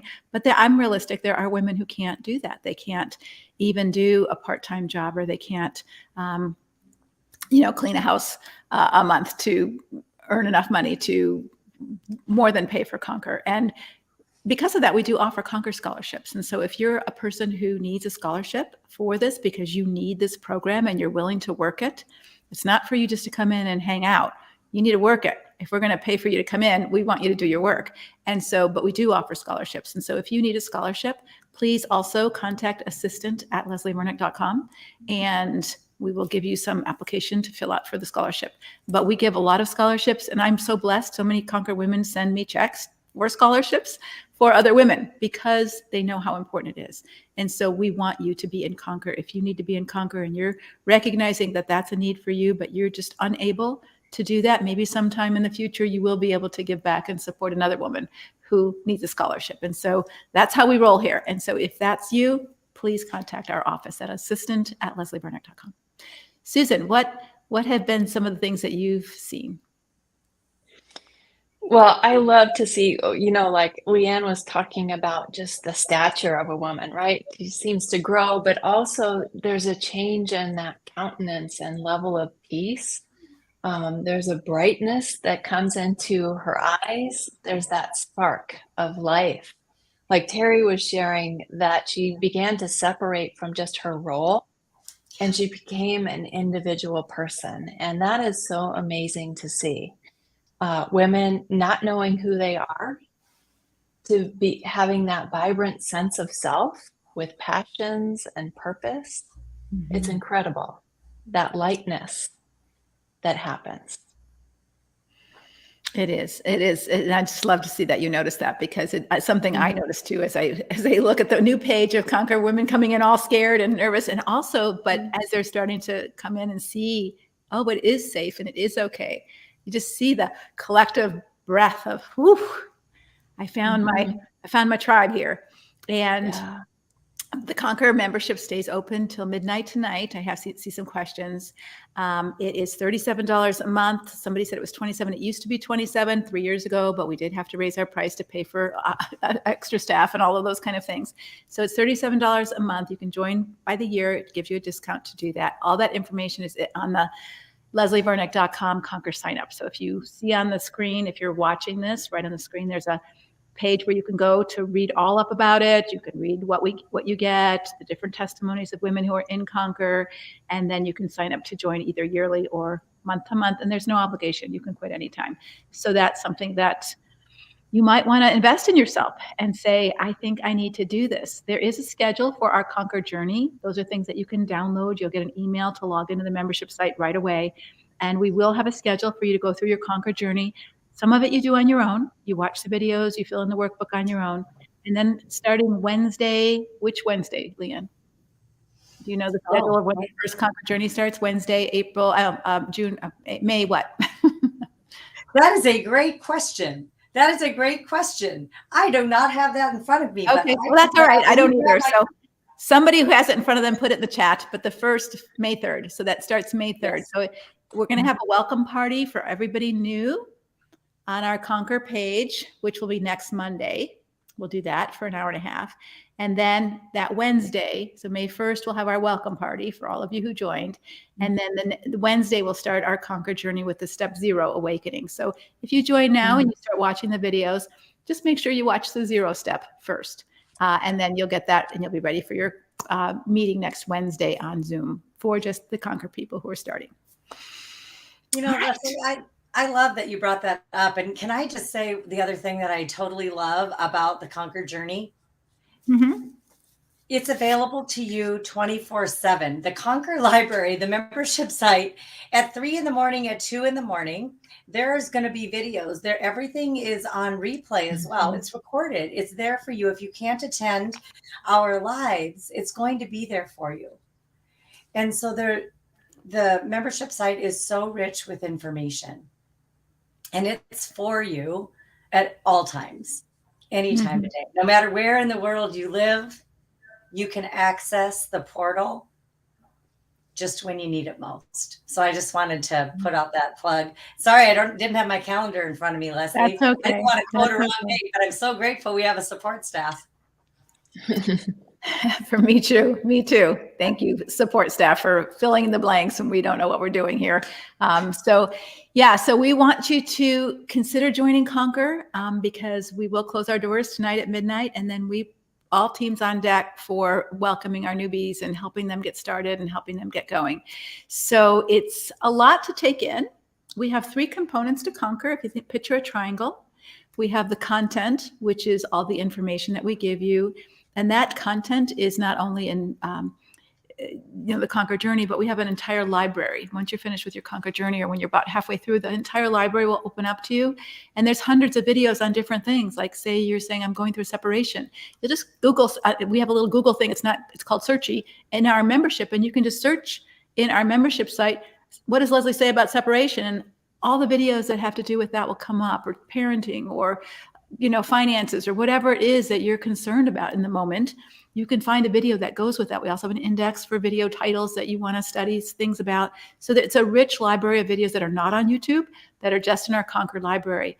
So their content is rich, but it's not just enough to learn, because you can learn by reading a book, but you don't learn. You just know. It's not learning, it's knowing. And so we also have connection and community, which is the side aspects of our membership, because we learn by applying. And so for every Conquer Journey video, we have a Wednesday morning application group on Zoom where you're learning to put it into practice and putting in, asking questions and figuring out how to actually do it in your life. And that's true with the other videos as too. As we add new videos to the library, we have a Zoom call that month on how do we put this into practice, because we want you to build application. We don't want you just to know, we want you to be transformed. People, maybe your husband knows a lot of scripture, but he doesn't live it, does he? And so the goal is for you to learn what God has to say and make it real in your life. And then to connect and have community with one another, because that's so important and part of your journey, to learn how to have healthy relationships, to learn how to speak up for yourself, to learn how to put your feelings into words, to learn how to have boundaries and say no, even with your Conquer sisters. Those are important skills to learn so that you have healthier and safer relationships going forward. So I'm going to say goodbye to you too, because we have another guest ready to come up. So thanks so much for this conversation. I really appreciate you. Thank you, Leslie. Thanks, Leslie. Take care. Thanks. All right, I'm going to invite our next guest, Jane, to join us. Jane, are you there? Let me just switch over so that you look a little bigger. Hi. Okay, hello. Can you see me okay? And I can, if you can just move over just a Yeah, teeny look, bit that way. Yeah, there we go. way There on we the go. switcher there. Thank you so much for being here, Jane. You're welcome. Thank you for having me. Yeah, so you've been recently divorced. Yes, Is that right? Mhm. since September. Okay. Technically, it was a dissolution, but before I start, I have to take just a minute and just thank you in person for how much you have helped me.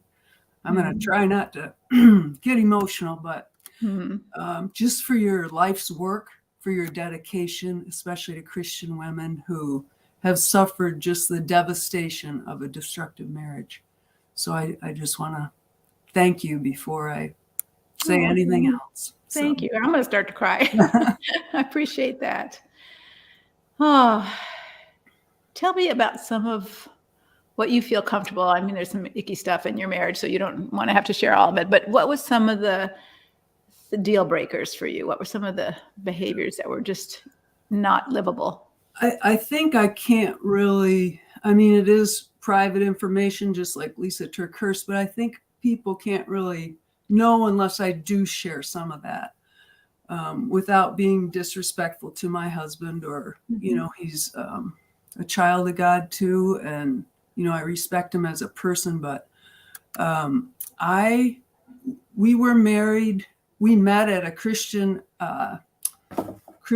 get together in medical school. We're both physicians. We fell in love. We got married. We went through our residencies. 9 years into our marriage, my husband came to me and told me that he had had an affair. And the only reason he told me is that the affair partner's husband said he was going to send me proof of that, which he did. Came in a certified package. You know, it was like a nightmare. But anyways, I was totally devastated. I had no idea that had happened. During that time, I was questioning him, you know, one night, you know, were you molested as a child? No. Were you abused as a child? No. Did you have a homosexual relationship? No. Did you use pornography? Yes. So he had used pornography, same thing. I never knew it. Now that was back in 1993. So he was using magazines, but it was never when I knew it. So it was kept totally hidden. So anyway, we went to counseling. We did a focus on the family retreat at some point, like an intensive. My trauma was never addressed very well at all. But and even his, you know, it was more of the focus on the family thing. He did get some, you know, individual help, but the marriage counseling was more, you know, better communication, that sort of thing.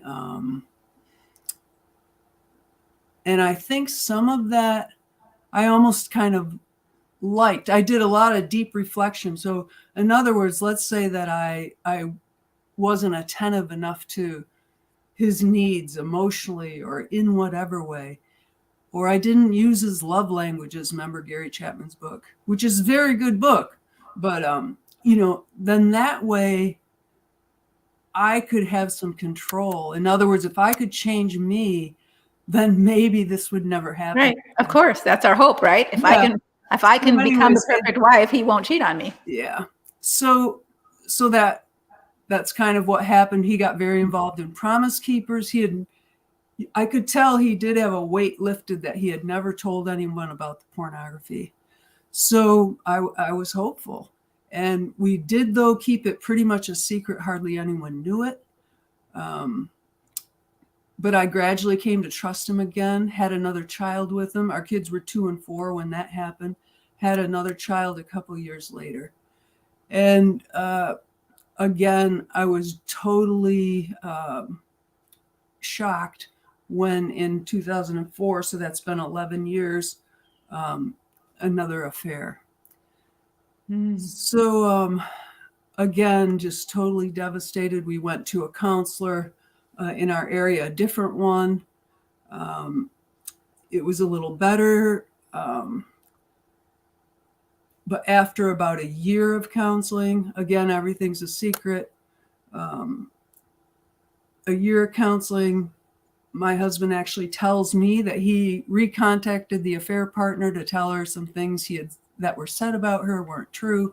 And it totally re-traumatized me. And that counselor said we should divorce. So we're trying to grapple with that. And someone that had been an accountability person with my husband knew of someone in another state that had taken care of people with problems like his. So anyway, my husband would travel there every couple of weeks for counseling. I went a couple times. That guy was a big proponent that it needed to be brought into the light. So we told our children, which was like the worst memory probably in my whole life. They were 16, 14, and 9.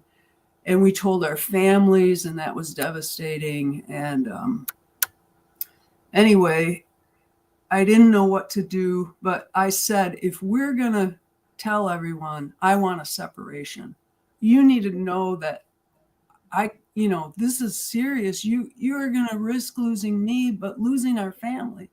So anyway, we separated for a year. He lived in a hotel, but could still see the kids and go to all their ball games and everything. So during that year, my family thought we should divorce. His family said it wasn't an option. I was still seeing the original counselor. But anyways, the Lord kind of spoke to me, Psalm 62, and said, wait silently for God alone.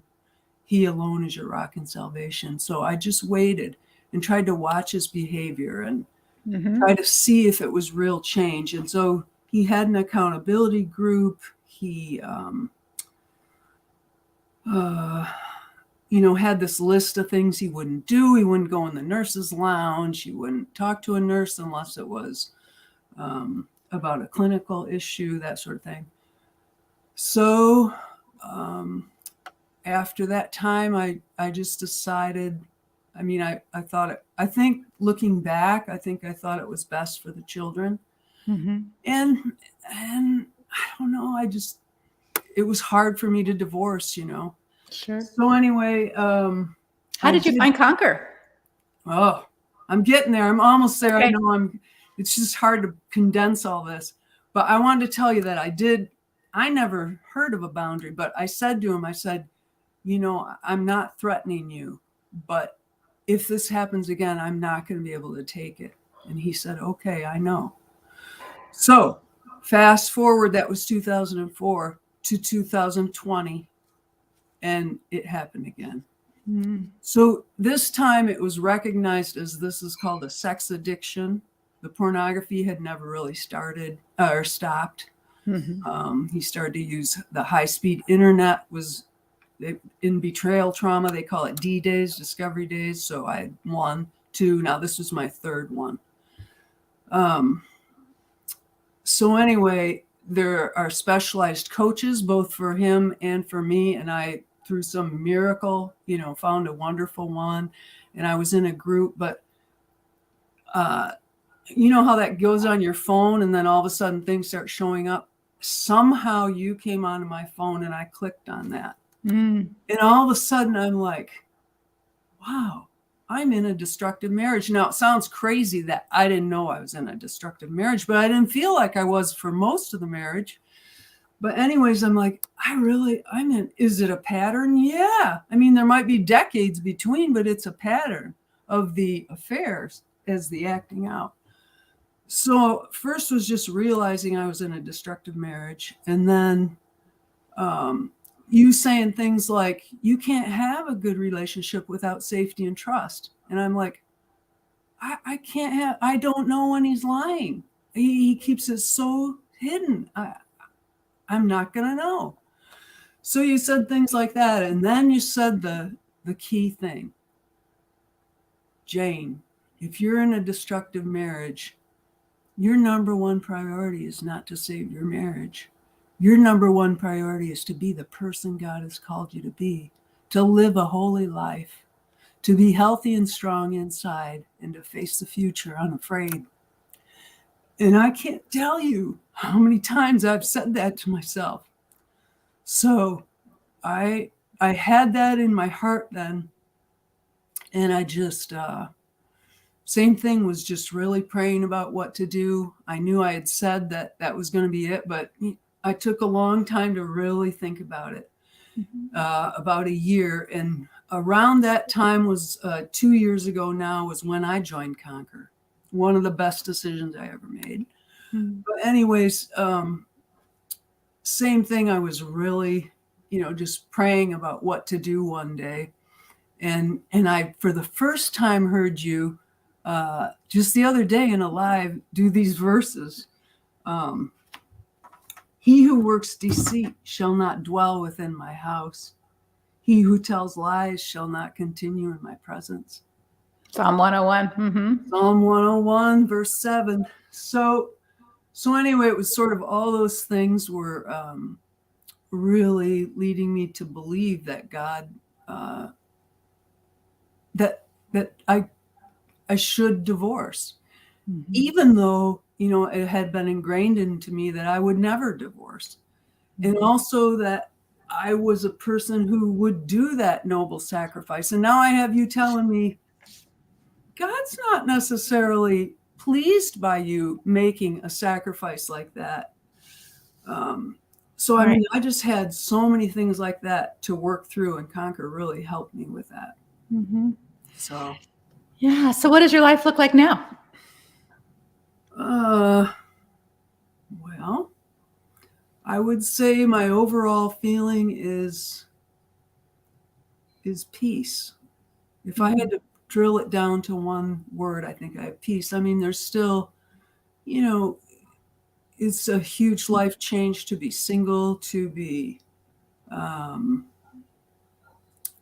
just trying to make decisions of, what I'm doing is, I don't know if you like Lauren Daigle, but she's got a song, Here's My Heart, Lord. Here's my life, Lord. So I'm just trying to do that. How do you want to use this? More of your things that are in my head, the story's not over. God can take these broken parts and make a beautiful picture out of it. All your encouraging things. You can do brave, even if you're afraid. Don't let fear decide. So all those kinds of things. I'm just trying to be sensitive to where God wants me. Try to be there for my kids, because of course it's hard on them too. And so I'm doing some things. I've helped sponsor a betrayal trauma conference. I'm in contact with some ladies from Conquer, actually, and also some specific to sexual addiction and betrayal trauma. I actually went to my pastors. That one of the two knew about this when it happened, the time number 2. and just tried to offer myself, if this would happen in the church, that I could be a resource for the straight wife. I kind of gently, I bought them each your book. I also, they accepted the book by Gretchen Baskerville, who you interviewed, The Life-Saving Divorce, who, that whole concept too, between you and Gretchen, that possibly it's a way that God is rescuing you, actually. I mean, I had never thought of it that way. So that was very validating book too, with a lot of research that backs up, in a destructive marriage, how that can be a way that God rescues you. So anyway, they accepted that, and so there are different things I have in mind for supporting women in similar situations. And I love that you're trying to give back, that nothing is wasted, that, Satan meant it for evil, and we don't know your husband's journey, and that's not our business, but for your journey and all of that, he's not going to win. He's not going to win. Well, and that was another kind of difficult thing, is that my husband, he got a CSAT, which is a certified sex addiction therapist. I mean, I didn't have anything to do this time with his recovery, which I was involved the other 2 times, trying to figure out why. Well, what caused the pornography? I actually figured it out, but he wouldn't go there. But anyways, I wasn't involved, but he got a CSAT. He respected my boundaries. He's in a SAA group that he goes to faithfully. But this is another thing you said. Sometimes the consequences of grievous sin are permanent. And you can do all the CPR you want, and sometimes it doesn't work. And I mean, I know that, being in medicine. You can be right there, and someone has a cardiac or a respiratory arrest. You can intubate them, you can give them the medication, start CPR, and sometimes they don't come back. So things like that resonated with me too. So That's so good. Is there any favorite part of Conquer? Like, was it the more of the information that you got, or was it the connection in the community that you got? Was there a part of Conquer that meant something more or did more for your growth than other parts? I would have to say, well, you're going to think I'm like teacher's pet. I'm listening to you. I'm serious. I'm teacher's pet. I'm like Lisa TerKeurst. I love all your other coaches too, and I think they're awesome. But I don't know, all the biblical scripture that goes with it just was so helpful to me. Here's what God said, and you've thrown your pearls before swine. How many times? You're not supposed to do it again. You're supposed to guard your heart. So yeah, I would say listening to you. But I also did all the homework. I liked having the homework. It wasn't too long, and then you could listen to a little video. You could go at your own pace. You guys do all kinds of fun stuff. Your little activity thing at the beginning of the year. The study through Proverbs, write down what's a wise person, a foolish person, an evil person.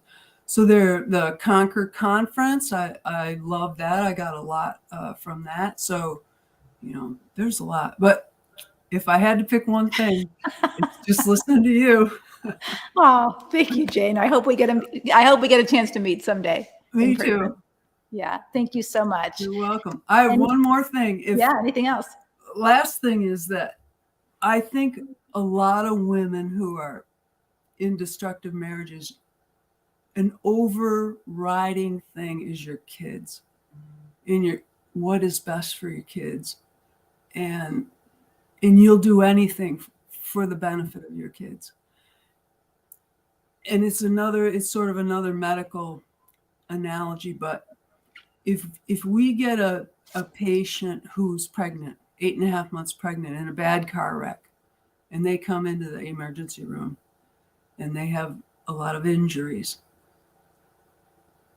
the best way to take care of that baby is to take care of the mom. Take care of the mom first. Resuscitate her. stabilizer and start to treat the injuries. And that's kind of, if someone is, thinking they shouldn't put themselves first and invest in this, for example, or something else to grow and try to figure out what's going on with them.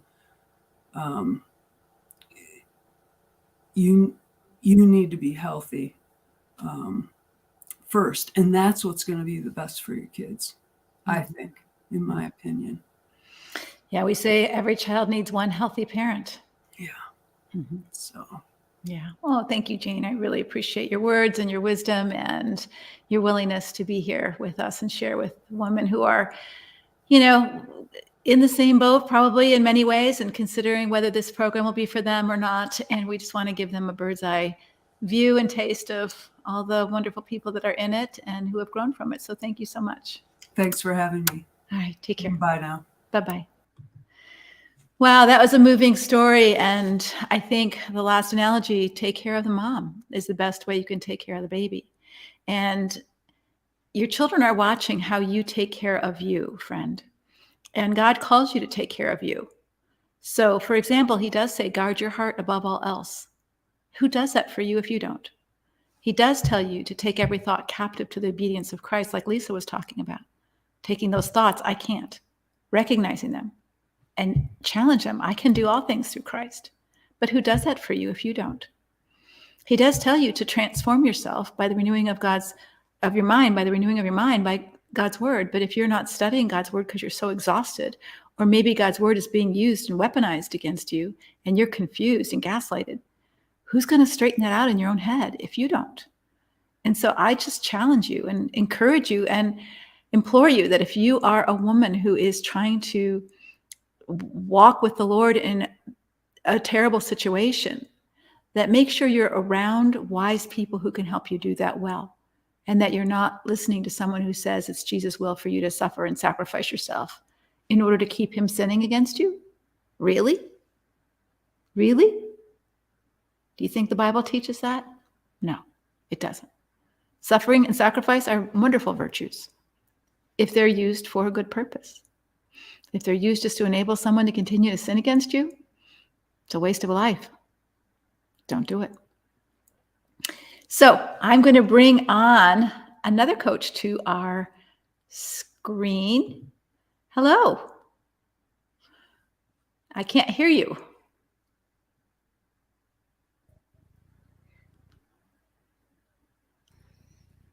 There we go.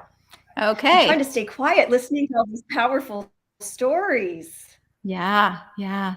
And so Coach Jen is one of our coaches from Canada. Two of our other coaches I don't think are going to be here today. They had some other conflicts. But Jen is from Canada, and she, I'm sure you really resonated with story, because you are a betrayal trauma coach and do a lot of work in our organization with women who have experienced that. So what was that like to hear that? Very powerful. I really appreciate when I get to witness a woman walking out in what we call sort of the third phase of the post-traumatic growth, which just hearing Jane in just a few minutes, I know, Jane, I'm not trying to speak into you, not knowing you, but I can hear it. I can hear that giving back that she wants to do, that reconnection to herself. And that is such a special time to, as I saw in the comments, beauty from ashes. Like, we can really come out of these awful circumstances, whatever your circumstances may be. And Jane's just evidence to that through Conquer and her own hard work. Mm-hmm. Yeah, Jen's been on our team for about, 2.5 years now. About 2 that. years coming up. Yes. And and I just love her. First of all, I love her little accent. It's little, but I like it. Just like listening to her. And Jen is just, she's hungry to know. She's hungry for knowledge. She's well-resourced. She does her work as a coach and as a person. She has personally gone through her own stuff and betrayal trauma. So she knows what it's like. She's come out through the other side, and she has flourished, and her marriage has flourished because her husband was willing to do his work. Not everyone has that story. So, but I think it's giving you examples of women who have been through the valley of the shadow of death and have come out the other side better, not in spite of. You saw Lisa, you saw Terry, you saw Jane, now you're seeing Jen, that they're better because of the growth that has taken place. And I just saw someone in the feed say, my husband controls all the money and I can't. I'm going to challenge that. So if he controls all the money, what are your options? One is you can apply for a scholarship. 2, you can ask a friend to put it on their credit card and you can pay them back. Yeah. 3, you can get a credit card at the grocery store with extra grocery money and pay your $37 with a neutral credit card. 4, you can do Uber driving 1 day a week or 1 day a month and pay for it, or do Instacart or something like that. Clean someone's house 1 day a month. You would make enough money to join for a year if you cleaned it twice. So there are things you can do. Don't let yourself be helpless. Don't let yourself be helpless. You're letting yourself be helpless because he controls all the money. There's nothing I can do. Do you hear that mindset? We challenge this a lot in Conquer so that you don't get stuck in jail when the door is unlocked. There is a way out. It may not be through a normal checking account if that's your situation. We understand that. But there are resources, that 5 of them that I mentioned, that you could try if you really want to do the work. So don't let that be your excuse or reason if you really want to do the work. So Jen, what's your favorite part about our ministry? Oh gosh, so many things that I've heard my colleagues say already that I'm seeing in the chat. For me, when you talk about those 3 C's, content, community, and connection, I have to say it's really about the connection part, if I had to pick one. And it's because I know, as you shared, like my own journey, I know, and like when you were talking to Lisa, I don't think Lisa was being dramatic at all. My support system saved my sanity, like she said, and it saved me. It really did. They were there alongside me, got on airplanes with me to go to intensives to get the trauma help I needed, everything that I needed. And that's what you can get here. All my groups will hear me say, or when you've seen me on Facebook Lives, I talk about the power of the group. And this is a way to step out of isolation. Sometimes this is the first place you ever get a safe place to share your story. And then as you participate more and more, and you don't just watch, but you actually participate, other sisters, say in the Facebook group or on the lives that we have twice a month, the calls, you get to kind of know someone's heart. And if you connect with them really well, like on a different level, so not just following along and maybe commenting on Facebook, but then you have an opportunity to maybe connect outside of that. So through Facebook Messenger or through our conference or something where you can start to become friends offline. And I know in some regions, we actually have Conquer groups, right? Where you can actually meet in person. And so that level of connection is actually, it's invaluable. You cannot put a price on having someone that can look you straight in the eyes and with the heart. And when you share something, they just look at you and say, I know. No price on that. And that's what Conquer is to me, my favorite thing, and watching those connections develop. Mm-hmm, mm-hmm. Wow, thank you. That's been such an important value of mine. And again, our goal is to have, all over the country, women where there's meetups that they can meet each other. And that's one of the reasons when I travel, we do connect with women to meet one another. And I love that too. In your experience, Jen, what have you most appreciated, or what do you see as the Conquer Journeys spark? Why has that become so powerful to help women right at the beginning? I think for so often, at the beginning when we started Conquer, we didn't have a Conquer journey. So we're always evolving based on feedback that you give us. But what's your experience with that journey? I think it's, when someone new takes that leap of faith, because you're only going by our stories to hear how powerful it is. Right. And I appreciate that. So when you sign up to become part of this journey, we take that quite seriously. We know that it's a big decision, whether it's financially and what you have to go through to be able to cover that cost, or just that leap of faith to dive right in and maybe become vulnerable and out of isolation to share this part. So what I love about how we do this, Leslie, is so once you take that leap and you sign up, we are on fire. We're going. right? Like we no sooner finish this today, and then what are we, May 1st, when we do our bit of our kickoff, and then we have our 6 Wednesdays together where you're walking through the workbook together. We hit the ground running. And we have actually welcome calls all next week. So for those of you that's who right. So all join, the welcome calls next week. are next week. So when you join, you're going to be invited to sign up for a welcome call right away, where you're going to meet other Conquer sisters who just signed up, and you're going to meet them in Zoom, so that you're going to start to say, oh, she's from Ohio, I'm from Ohio, or she's from Iowa, I'm from Iowa, or wherever you're from. And you're going to begin to meet people. And again, we have rules around confidentiality, all of that, but we want you to get connected right away. I'm sorry, Jane, so go ahead. No. This is perfect. What I'm saying is it's not overwhelming, as I think maybe Jane or someone had mentioned earlier, that it is at your own pace. It's not too cumbersome to do the homework, to attend, our lives on Wednesdays at noon Eastern, as we walk through each of those phases that Karen, I see, just mentioned in the comments. It's just, we don't lose momentum, Leslie, do we? We really embrace this opportunity that you really jumped in here, and we're not going to lose you.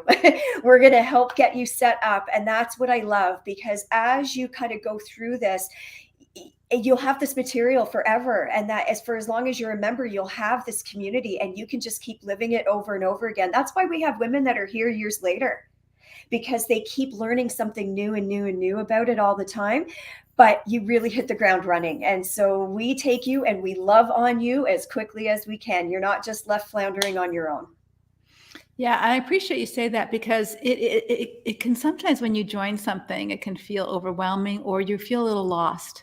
Like, oh, now what do I do? Some of you in the feed said, I didn't get my workbook. Okay, your workbook is in the membership site. So when you join, you go into the membership site, and when you go to the Conquer Journey, it'll show you how to get there. It'll say download your workbook, okay? And you can download the whole thing, or you can download each worksheet for each video, depending on your style, what you like to do.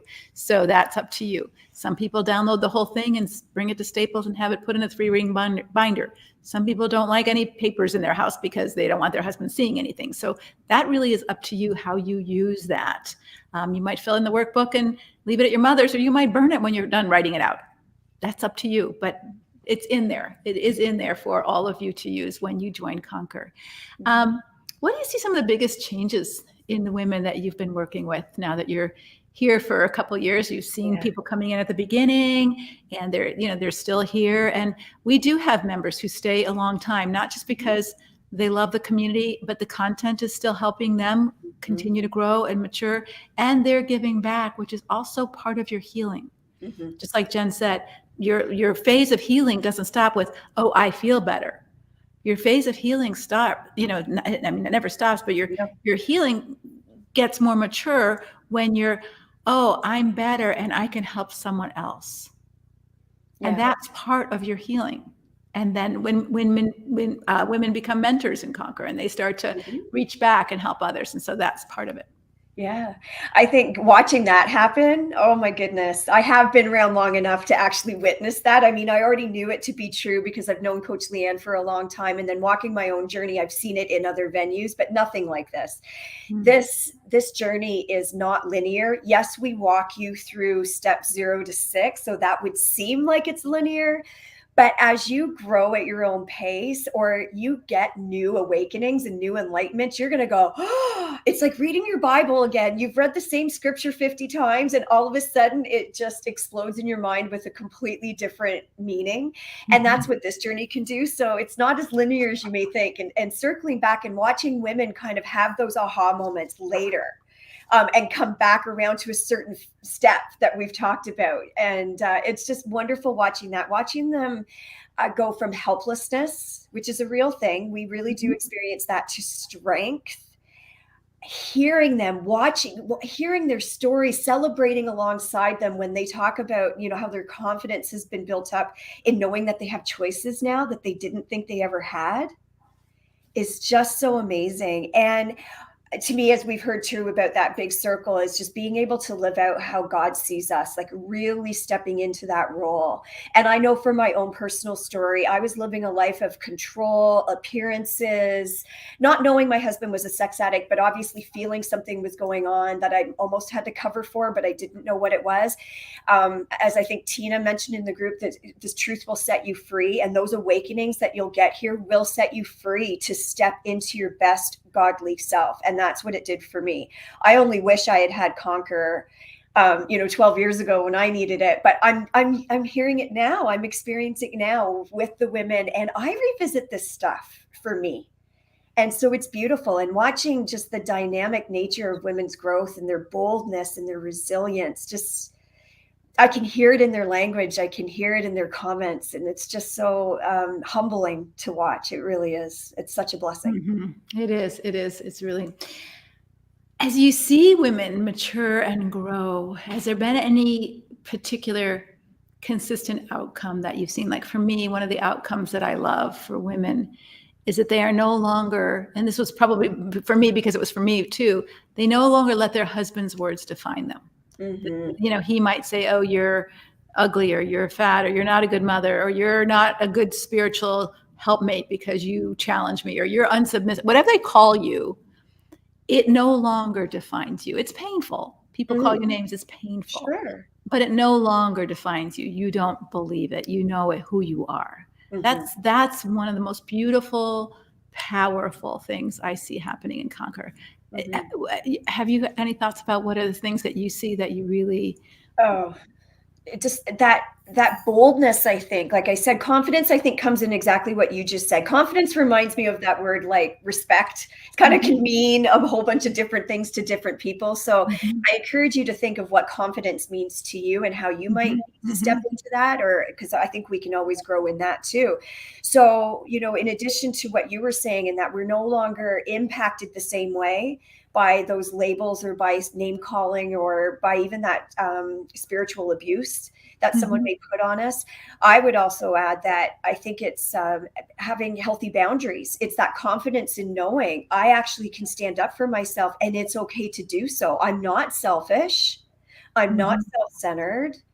I am taking care of myself and even maybe the other person by having a healthy boundary in place. So watching women really go from being completely fearful and feeling selfish about putting in a boundary once they kind of get their head wrapped around what that even means, and watching them tell stories about how they did it, how it just boosted them up and gave them so much more confidence and safety in who they are. That's one of my biggest things that I see as a result of going through Conquer.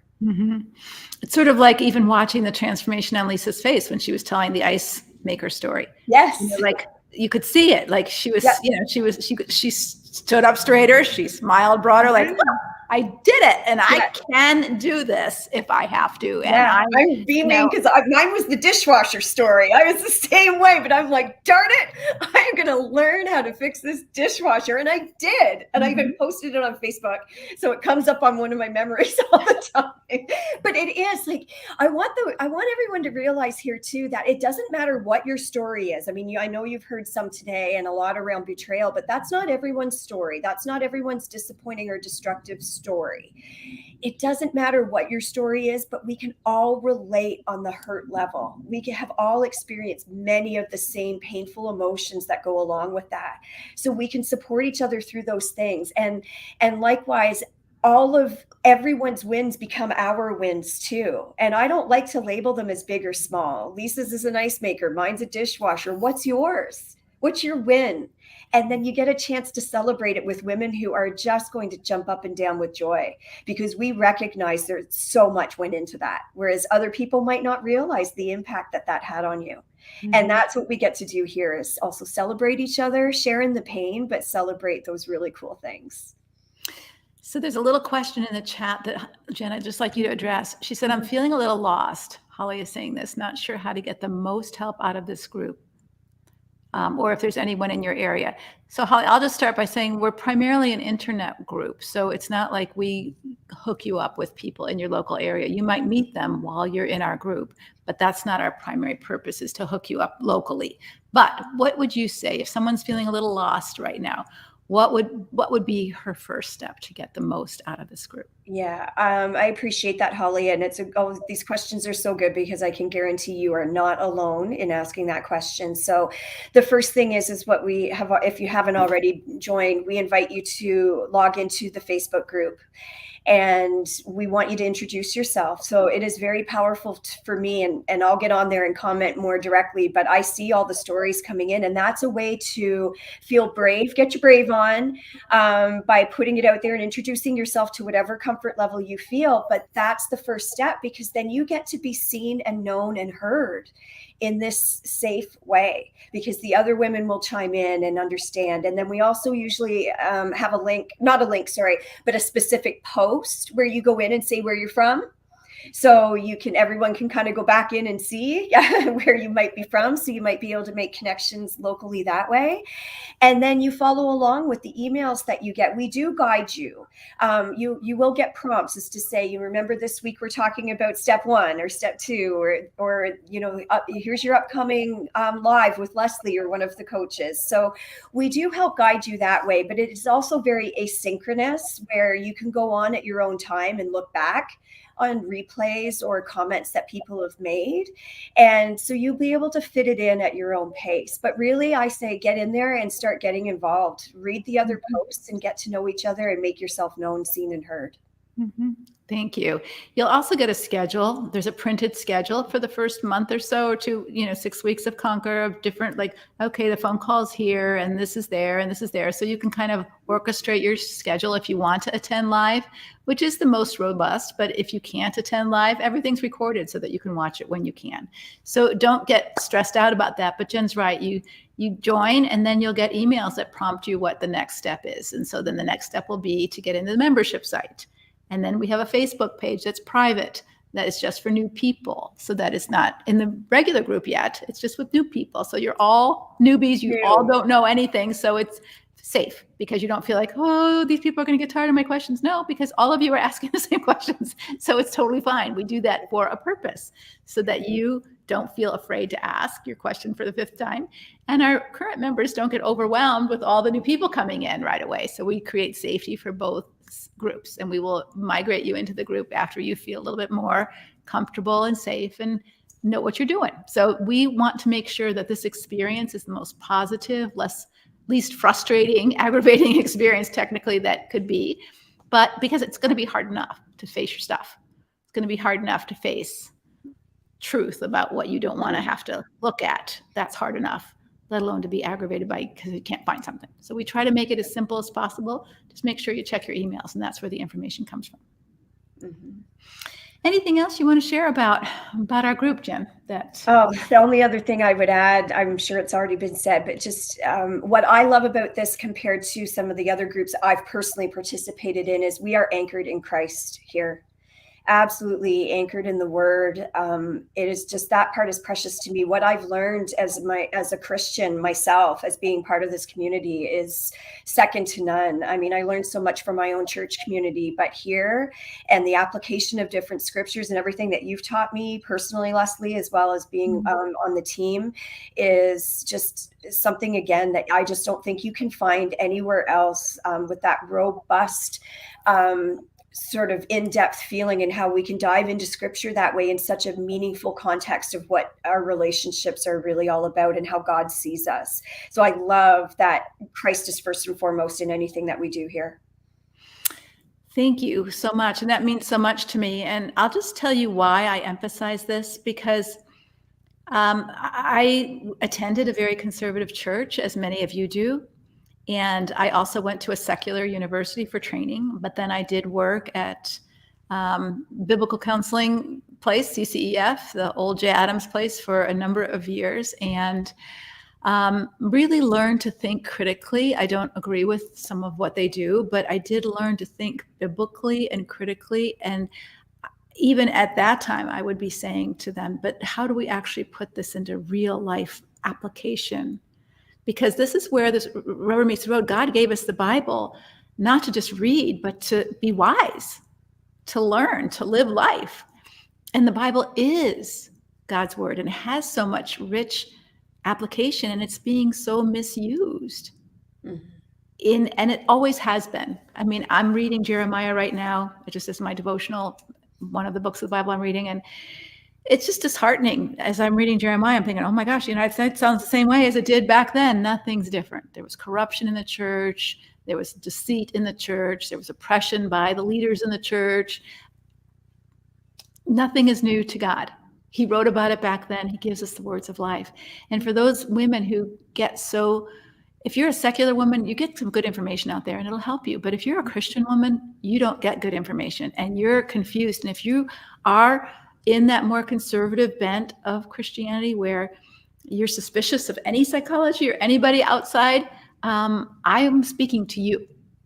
I am speaking to you. I can talk the other language, but I am speaking to you. And I have designed our curriculum so that you feel that you are walking with the Lord. In Proverbs 31, it says, strength and dignity are her clothing. And because of that, she can smile at the future unafraid. And we want that for you. And God wants that for you.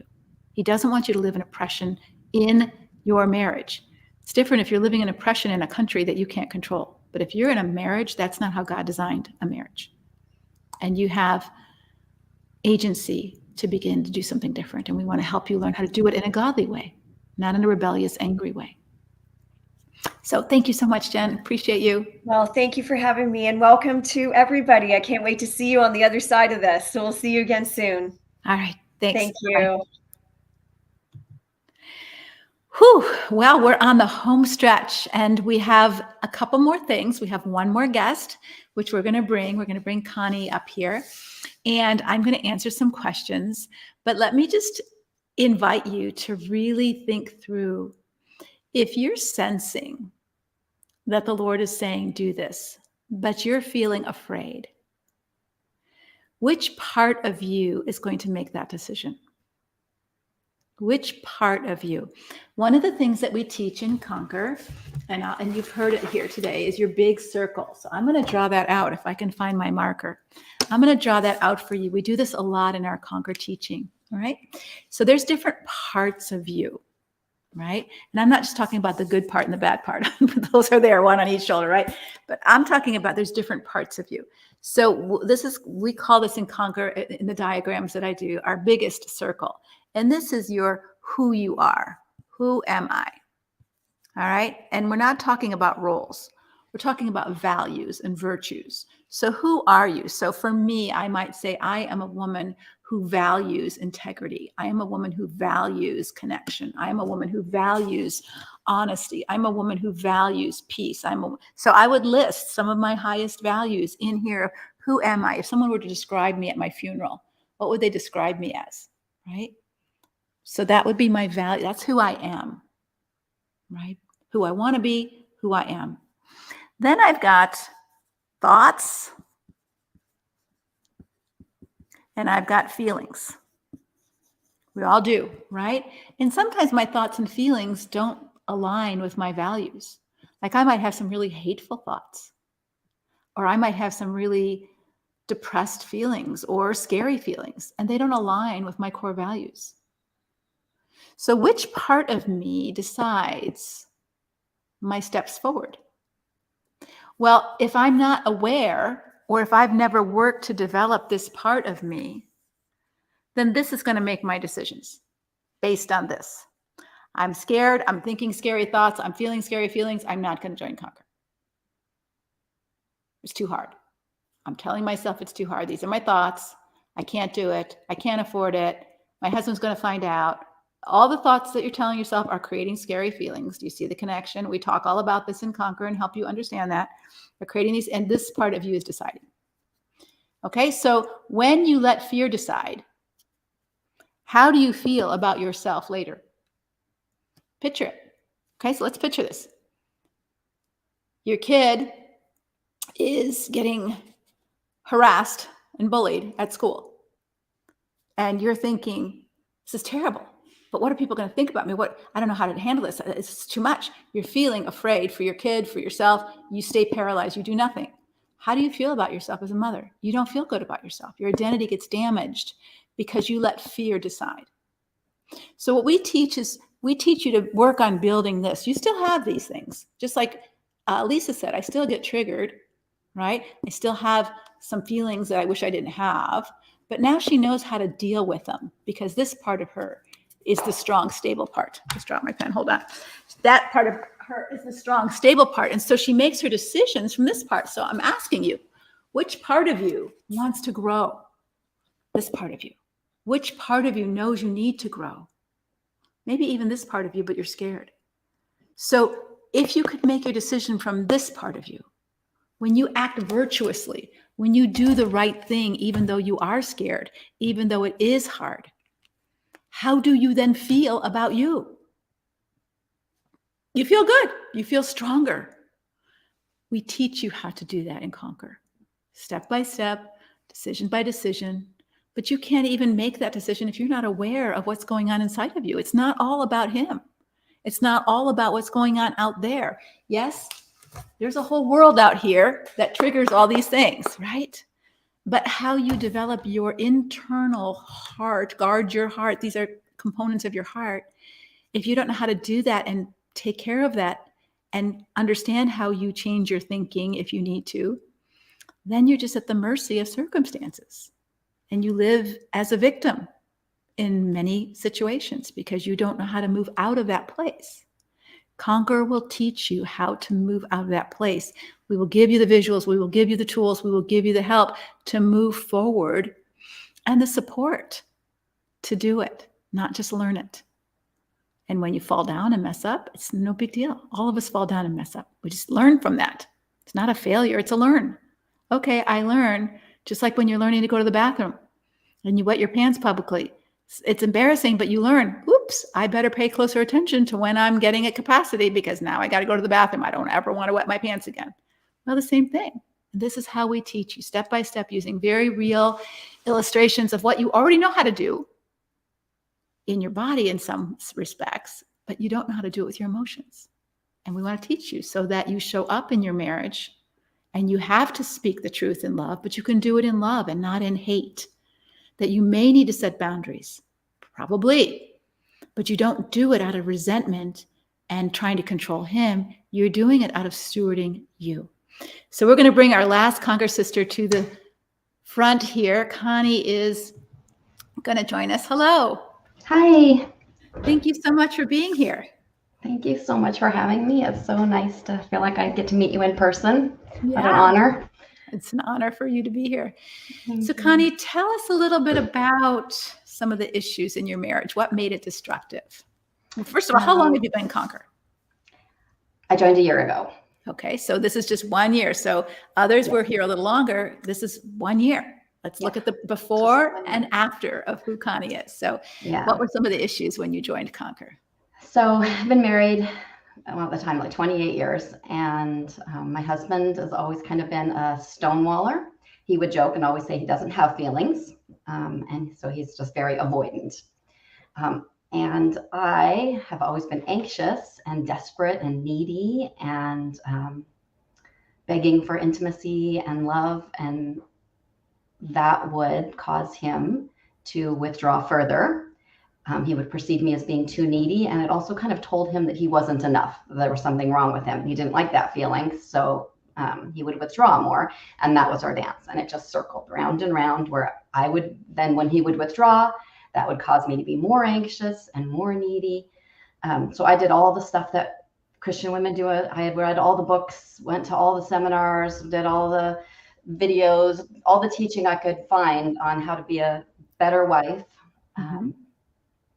And then about 2.5 years ago, about 3 years ago, my marriage went from kind of hard and disappointing maybe to destructive. 2.5 years ago, I caught my husband deleting a text thread, and I discovered that he was involved in a 7-month-long emotional affair.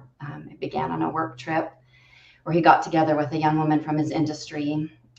She spent the night in his hotel room, and then they continued their inappropriate relationship across the country for the next 7 months until I caught him.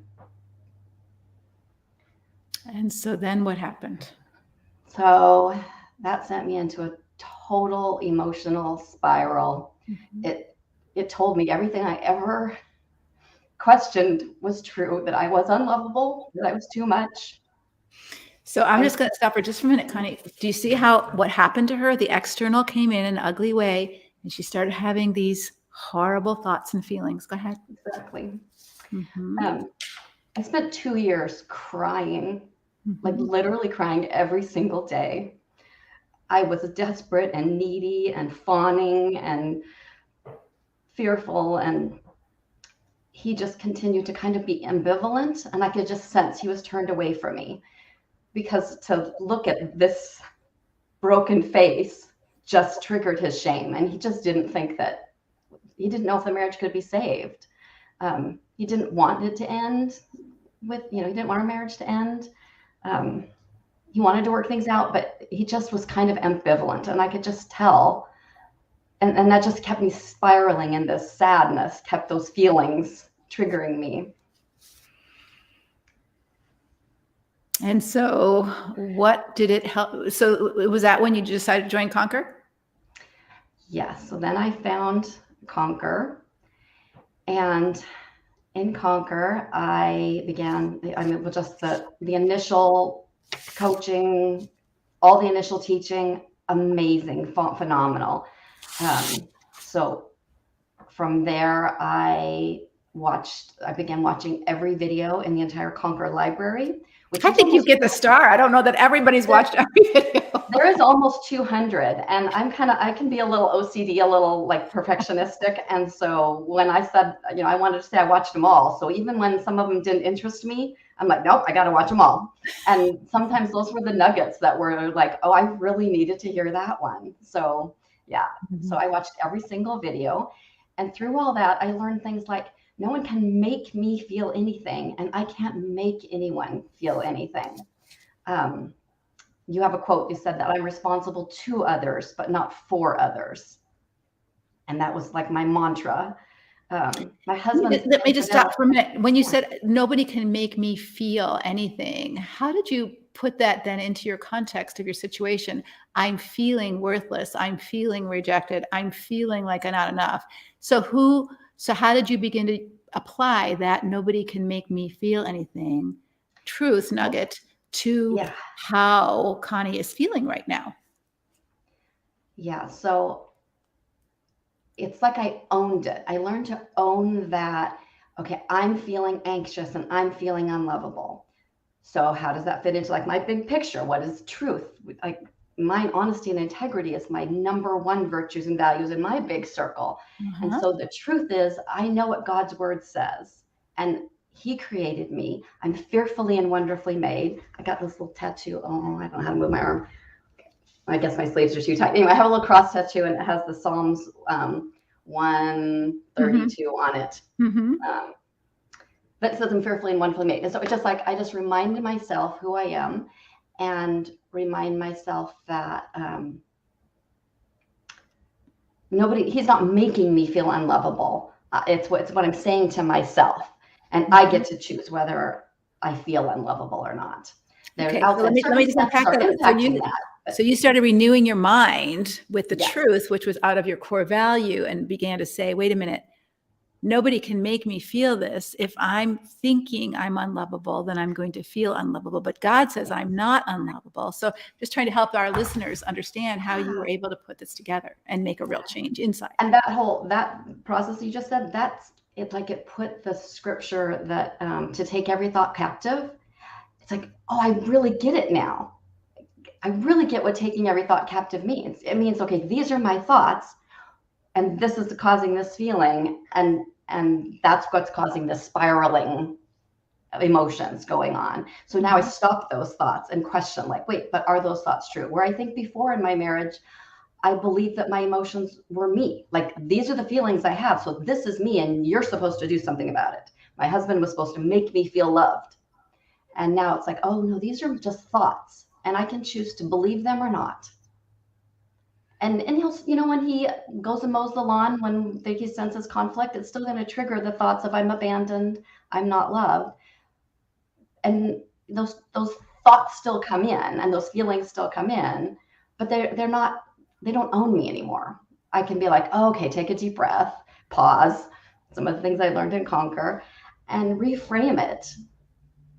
I love that you just said that the feelings that I have don't own me. They don't get to decide how I'm going to behave or what I'm going to do. I just honor that they're there, figure out how to deal with them in a good way, but they don't own or control me.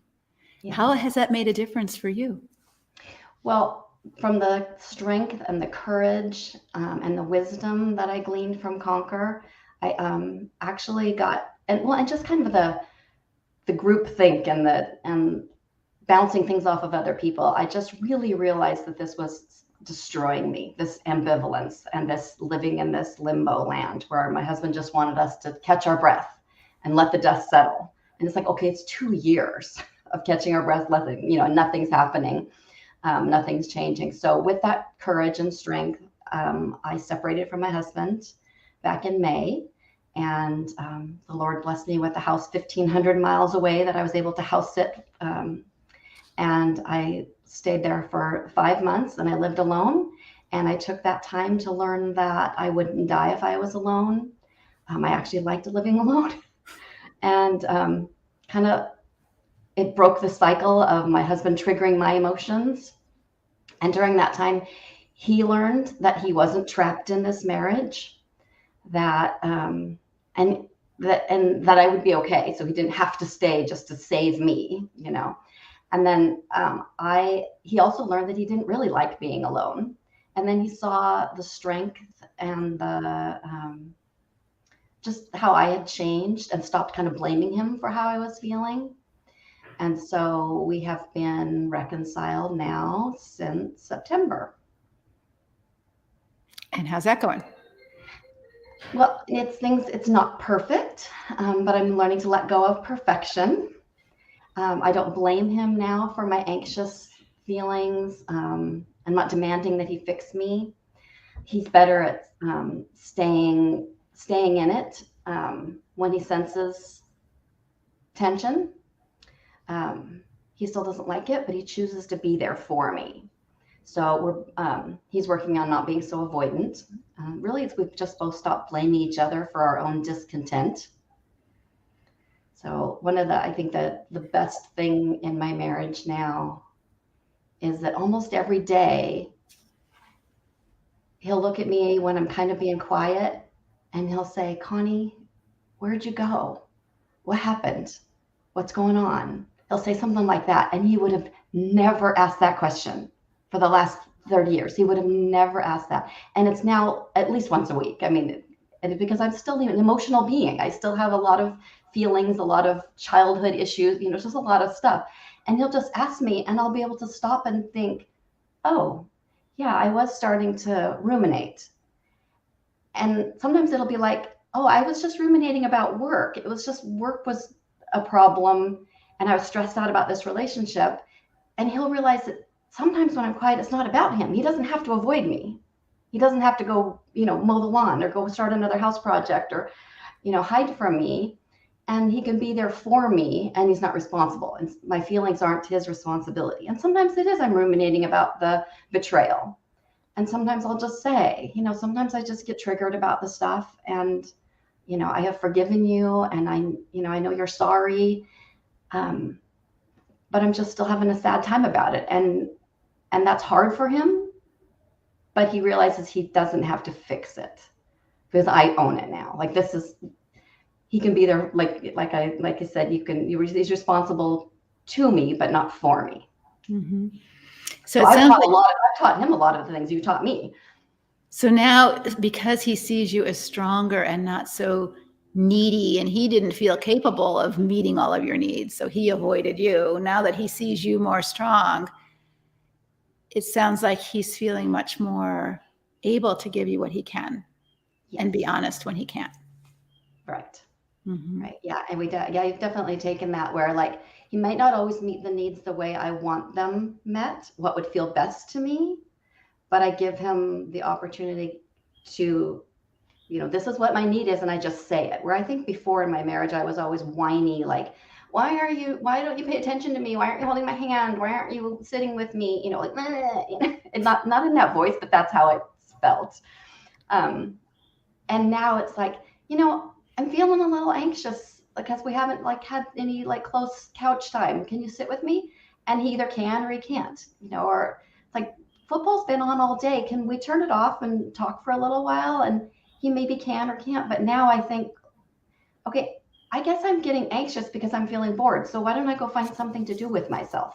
Why don't I go do something I love to do rather than sitting next to him bored, lonely, noticing that he's watching the TV, not me, whatever the circumstance is. I just kind of get better at how can I fix myself? Fix my own feelings. Mm-hmm. I am so glad we closed with you, Connie, because I think the mantra that we talk about a lot in this group is do your own work. Yeah. Do your own work. And I think as you were watching those videos, you really your husband had his own work to do, and they all do. Yeah. But you became really vigorous about doing your own work. How does this apply to me? How do I take responsibility for me, for my side of the street? Not only in my negative feelings of my anxiety and all that, but in my positive feelings. What do I want for my life? How do I make my life work? What do I need right now? And do I just demand one person meet that need, or can I meet my need, or can someone else meet my need, so that I'm not so overly dependent on one person called husband to make me happy, that I'm responsible for my happiness. And hopefully he'll be part of it or not, but I can live alone and I can create a life if he doesn't want to be a part of it. So it really empowered you to stand like a strong, healthy adult. And so what does that feel like? Oh my gosh, it feels so good. I feel like now, I'm not afraid of trusting him or not trusting him. He's going to do what he's going to do. And I have 100% confidence that he's completely trustworthy now, but there's no terror that if something explodes, I'm going to be okay. I really am. And when I was separated, I left because I was done. It wasn't some manipulation to fix him. It wasn't, I didn't do all my work in Conquer to figure out how to fix him. It really was, I am emotionally spent, and I am, I am back to being a 8-year-old little girl afraid of the world. And it grew me back up to the almost 60-year-old woman that I am, by doing my own work. And the blessing and the side effect was that my marriage is restored, and it's better probably than it's ever been. Mm-hmm. I think I wouldn't wish this on anybody. I wish it never happened to me. And I'm happier in my marriage now, and I'm happier in how God's grown me, and my life is profoundly changed, and in a good way. Yeah, and we're getting lots of kudos in the feed of just how it's resonated for people, just to know that, okay, even if my marriage doesn't make it. I think we started with Lisa and we saw, okay, her marriage didn't make it, and she's she's still capable, she's still beautiful, she's healing, she's growing, she's thriving, and it's not the end of her story. And then now your story is, hey, my marriage did make it, at least for now, but I feel so strong inside that if my branch breaks, my marital branch breaks, I've grown my wings, that I can take care of me, because ultimately I am responsible for me. And I think that is so beautiful, Connie. And I just think it's a wonderful tribute to our organization, because ladies, if you're joining, we will give you lots of ways of setting boundaries and getting safe and communicating things that are hard with your husband. But at the end of the day, the person that you will always live with is you. The person you will always live with is you. And like Connie began to say, hey, if honesty and integrity are my number 2 highest values, and I'm living in lies and fear, I'm living out of alignment with who I am created to be and what's most important to me. And it's not my husband's fault.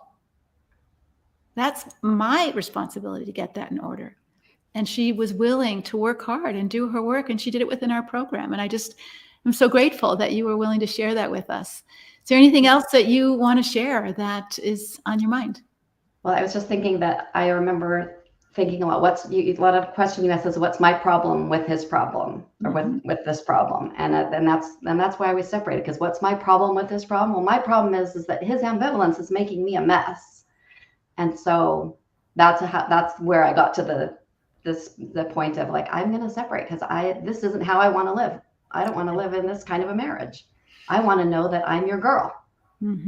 And so, that was, there's just so many nuggets of wisdom, Leslie. And I just am so grateful that God has blessed you with such wisdom, and that you're using that gift to serve others. And I just can't thank you enough, and can't recommend Conquer enough. And all of the teaching and all of your coaches have been wonderful. I've taken a lot of the other classes besides, and I've tried to join a lot of the lives. And so I soaked it all up like a sponge, and every bit of it has been helpful in my life. And I thank you.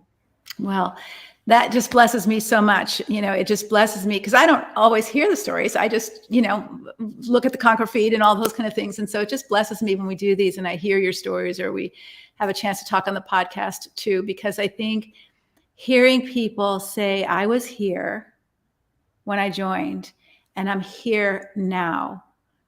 We just want to give all the glory to God, but also, Connie, you did your work and you inspired your husband to do some work, right? Instead of nagging him to do his work, instead of threatening him to do his work, instead of begging him to do his work of learning to love or learning to connect or learning to all the things that he might need to do or why he doesn't do them, you just said, what's my problem with his problem? I'm a wreck because he doesn't do his work. And instead of trying to get him to do his work, I've got to figure out how to be okay if he never does his work. Exactly. Which is what you did, right? And as you got stronger and more, capable of living without him, without those kind of feelings, he began to say, oh my gosh, she's kind of a cool woman. I think I might want to reconnect with her, right? And that's part of what happens often, is that as you do your work versus shaming or blaming him for not doing his, it can impact others in positive ways, just like you're impacting our group listening to this. Maybe for you, not you, Connie, but others who are listening, you might just impact your children or impact your husband in good ways that can facilitate their growth as well. So thank you so much for sharing. I so appreciate you. Thank you very much. All right, I'm going to let you go.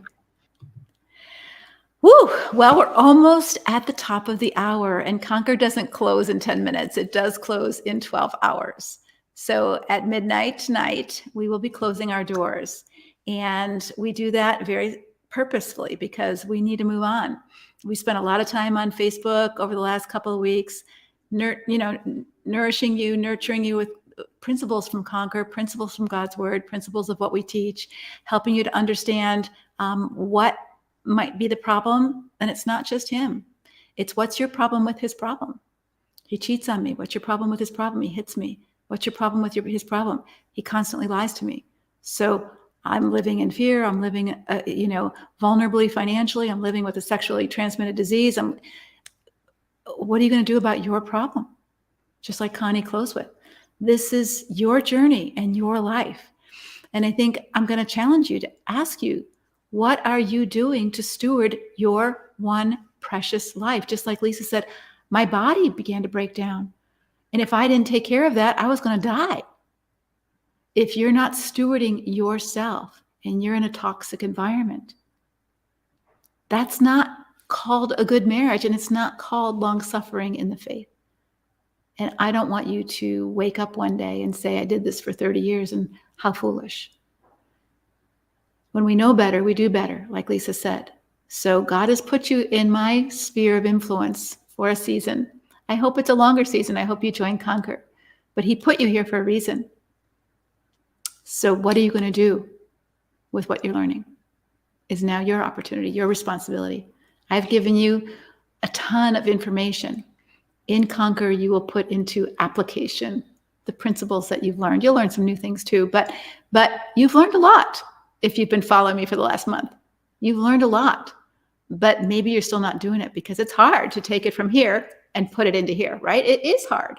That's why we need connection and community and support and people who can help us correct our mistakes, because you're not going to do it perfectly, and that's okay. So if you want to join Conquer, do it. Do it now. Start by getting into the Facebook group right away. It'll probably take about, if you join today, you won't get until Monday, because we screen everybody. We make sure you say who you are and that your information matches. We don't want anybody in Conquer who's not supposed to be in Conquer. So we have a team that makes sure that's what we do so that you're safe. And then next week, sign up for your welcome calls so that you start to meet Conquer Sisters right away. Get on the Facebook page, meet them right away there. And then May 1st, Monday morning or Monday noon, we're going to have a party where we're going to give away tons of door prizes. You'll get back your $37 right away, because we are giving you all kinds of goodies. So show up for that, and then you're going to start your Conquer journey. So we're getting you going right away, step by step by step. We will help you. We will shepherd you through that.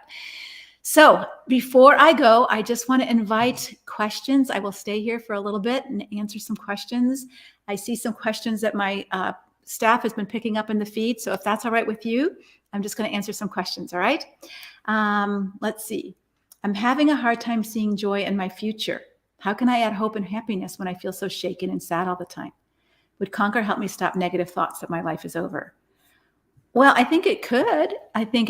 And I hope this feed did. I hope just this did. I hope you listened to Connie, and I listened to the others who said, hey, my life wasn't over. In fact, I had to take a pivot, and it was my responsibility to do that. I need to build my life. If you're not taking responsibility for building your life, like Connie just said, if I'm sitting on the couch and I'm bored and I'm like expecting him to build my day, what about me building my day? If I'm bored and I don't like sitting on the couch watching football or whatever, and I'm not getting anything out of this, what could I do differently to build my day? So no one's going to build your life. We will teach you how, but ultimately it's yours to build. And what are you going to do with one precious life? Our pastor's talking about heaven and hell right now. And one of the things he said last week that struck me is there's two judgments for Christians. Did you know that? I didn't really discern that as clearly as he spelled it out. He said the first judgment is, are you in the book of life? If you're in the book of life, then welcome, come in. But the second judgment is, what did you do with your life? What did you do with your life?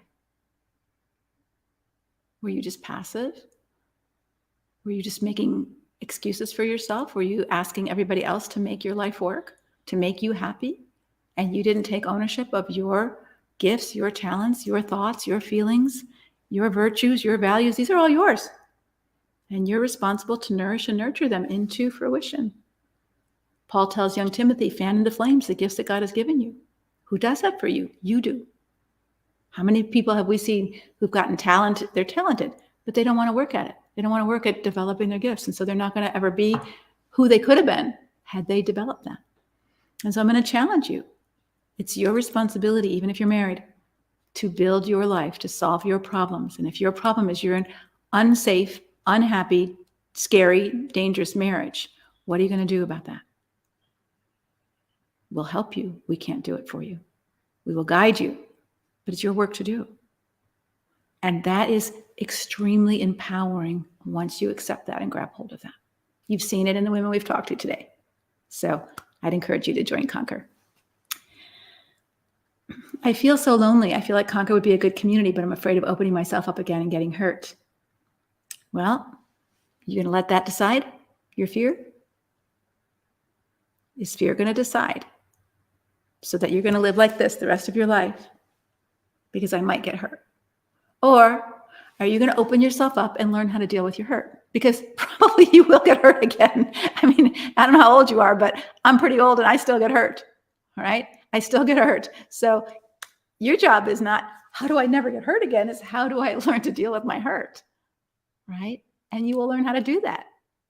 And then it's empowering because now you don't live so afraid of hurt anymore. You know how to deal with hurt. Right? All right, we already answered this one about the money. So don't go into the helpless position. If you really want to join, figure it out. You have options. If you don't have access to your family's money, and I understand that some of you may not, I gave you 5 options. All right, apply for a scholarship. Ask your mother to use her credit card and pay her back by cleaning her house or some other good friend or doing errands for them or something. There's plenty of people who would help you if you asked. Add a credit card to your grocery store bill and pay it that way. Get a Instacart job 1 day a month and make $37. Tutor a friend, babysit someone. You can do it if you want it. That's where you get to be, I fixed the ice maker. I did it. It looked like I couldn't, but I could, and I did. So I would encourage you to think through that. Sell things on Marketplace, someone said. Yes. I'm in the starting stage of separation. Is Conquer good for me? Absolutely. No, it's also good. We have a whole book in Conquer. As soon as you join, download it. It's called Before You Say I Don't. Please read that book before you finish your separation, if you're planning a separation, because it'll give you all kinds of good guidance in there. When I joined in October 2020, I was such an emotional mess that I never went through the first few steps for the Conquer Sisters. If I renew my membership, may I go through these steps now? Absolutely. Yep. I fear my kids will continue the patterns that their father is showing them and their mother. You're showing them patterns too. What patterns are you showing them? Kids learn from both parents, okay? Well, Conquer helped me be a parent that can help them see through the flattery. I hate the idea that they may think this is normal behavior in marriage. What are you showing them? Are you showing them this is normal behavior in marriage? By your responses. So Conquer will help you be a better parent for sure. But you can't be a better parent if you're a wreck inside yourself. So you've got to put your own oxygen mask on first, right? If you're a good parent on an airplane, what do they tell you to do? Put your oxygen mask on so that you have enough oxygen to help your kid, right? So we will teach you how to do that. Would you recommend in-person counseling to help heal or start with Conquer? I was told by a trusted pastor that I should view my husband as my mission field and to stay the course. It makes me so nervous. How do I tell my pastor that I'm not responsible for my husband's actions? Yes, tell him you're not, but you have to believe that because he's not gonna necessarily agree with you, right? That's his belief. It may not be yours, and it's not in the Bible. All right. You don't have to sleep. So your husband can be a ministry, but not when you have to sleep with them, kiss him, and share financial assets if he's being a scoundrel, right? So a husband in that situation is an enemy. He's become an enemy. Love your enemy, yes. Try to be a good influence on your enemy if you have to be, yes. But you don't want to live and sleep and kiss your enemy because they're an enemy, right? So it's just bad advice. So I would recommend that you start Conquer, and Conquer is not counseling. Conquer is support, education, and some exercises to help you grow. We also have group coaching that is more expensive if you want a smaller coaching relationship with one of our coaches, or some people do adjunct counseling with it, and that's fine. But you're, like someone said, the counselor's going to probably say the same thing I'm saying. It may just be more personally oriented toward your story, and that may be helpful if you need it to go with what you do in Conquer. But you won't get necessarily the same amount of support and perhaps in-depth stuff that you will get in Conquer. So it might be both and. Lisa said, she continues in her counseling and she's gotten a lot out of that. And I think, as a counselor, I certainly served my clients well. It's just a whole lot more expensive and more time consuming, but it certainly is a worthy thing if that would be helpful for you. And if you're dealing with trauma, like Lisa said, her body experienced a lot of trauma. If you're experienced with a lot of trauma, we will educate you on trauma. We don't, work through your trauma. That's something that you would do with a counselor. How do I communicate with my husband and others who think I'm wrong without crying? When I try to communicate, I tend to stumble around and sound pretty crazy. Will Conquer help you get control of your emotions? They will help you learn to manage your emotions and to learn also how to prepare how to say something in a way that doesn't cause you to cry like that. Because there is, a way to prepare your body and your spirit and your emotions for hard words towards someone without feeling like you're fudging all over the place. And that is, we work on that in Conquer too. I believe I have complex traumatic stress disorder from the emotional abuse of my marriage. Will Conquer help me with that? Complex traumatic stress disorder is common for most women in destructive marriages, and it will help you with parts of it. But if you're losing time, if you're acting out, if you're shutting down in big ways, if you're suicidal, any of those kind of things, then you will also need therapeutic help. How much should I tell my grown children how destructive their father has been? If I should tell them at all. I struggle with helping them understand what I'm going through. I don't want to throw their dad under the bus, but he seems like the nice guy and I seem like the crazy person. Will Conquer help me with this? Absolutely. And this is often what the abuser starts to do, is that they start to gaslight you and confuse you and confound you. And because you're not doing your own work, you're reacting in either desperate pleading ways or in angry, abusive ways because you've just had it. And your kids look at you as a crazy bad person. And he will stoke those fires to create the narrative that mom broke up our marriage. Mom's the crazy one. Mom is the one who's not following God. And if you let that happen, look at the damage it causes. You don't have to let that happen, but you have to know what to do. And Conquer will help you do that. You can do it. You have to do it, but we will show you why it's happening and how to stop it.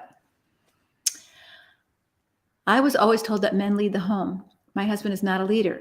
Isn't he supposed to lead the family? How do I get past expecting this? I feel like I only see his weak spots, but not some of the good he does.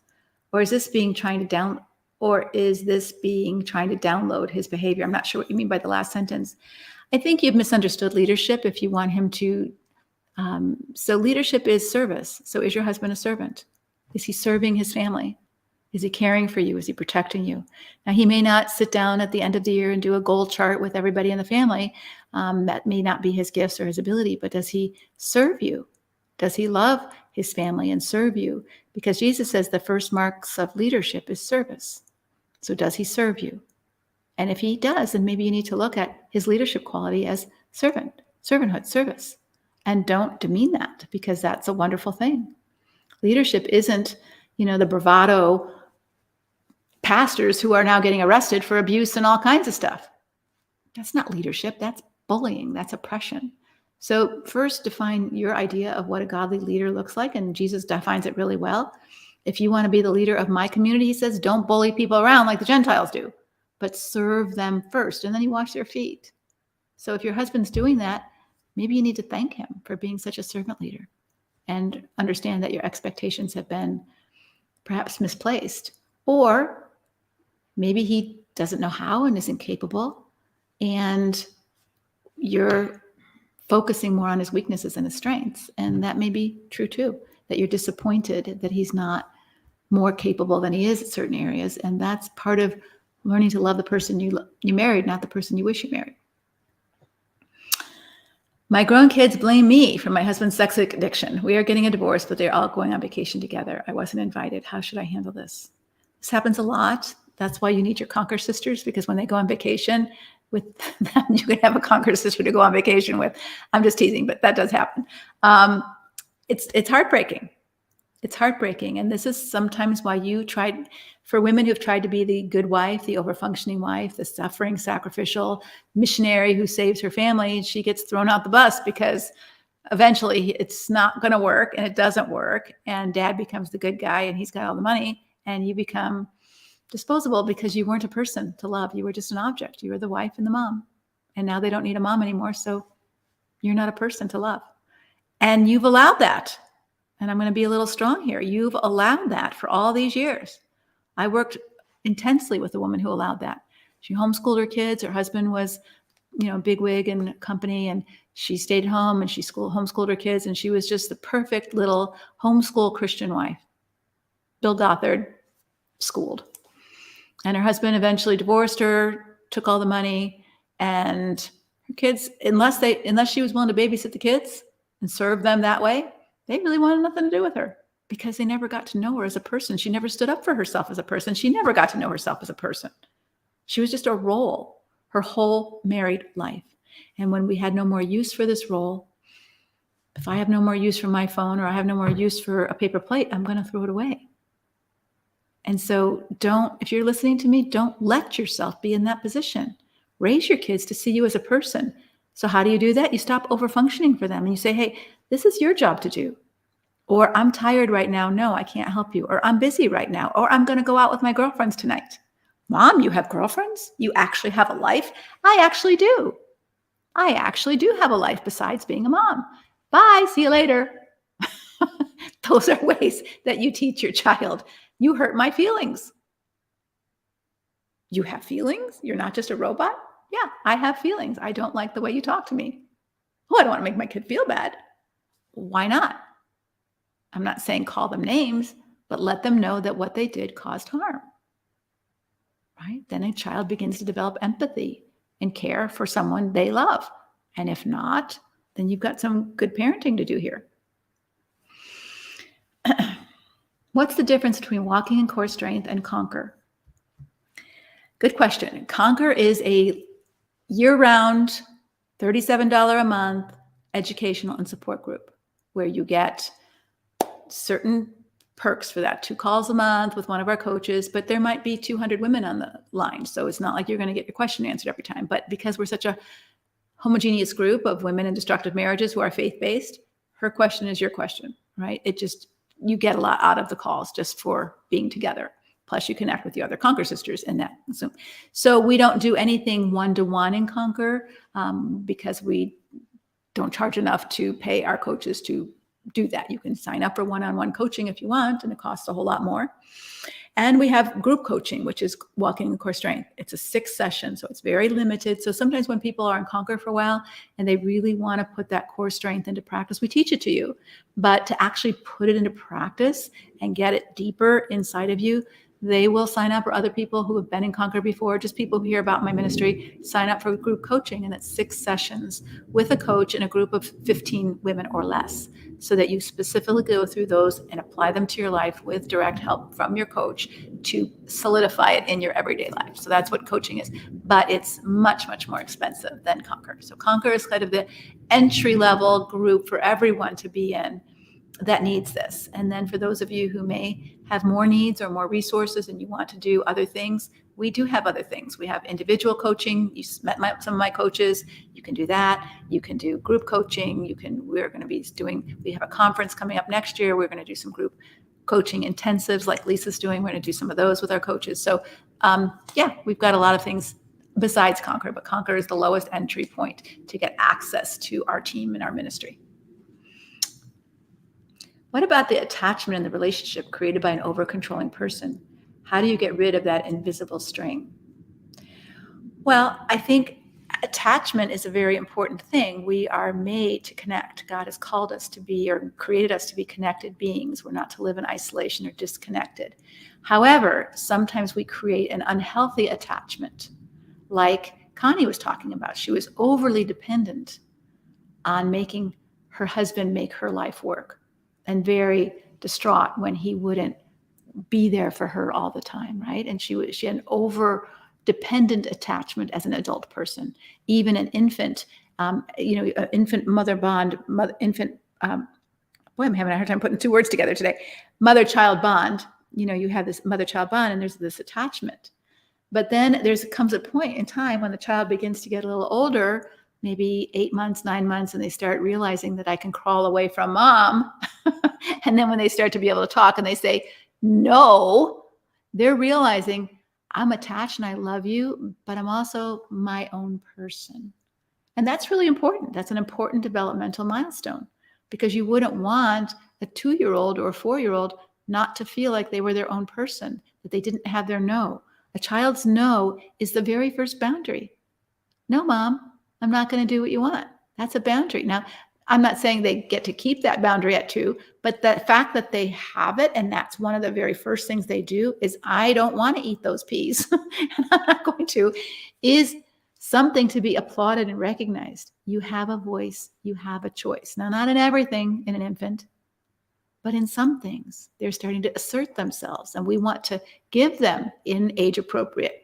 Do you want this carrot or this carrot? Do you want beans or carrots? We give them choices as they grow, so they develop that capacity to choose.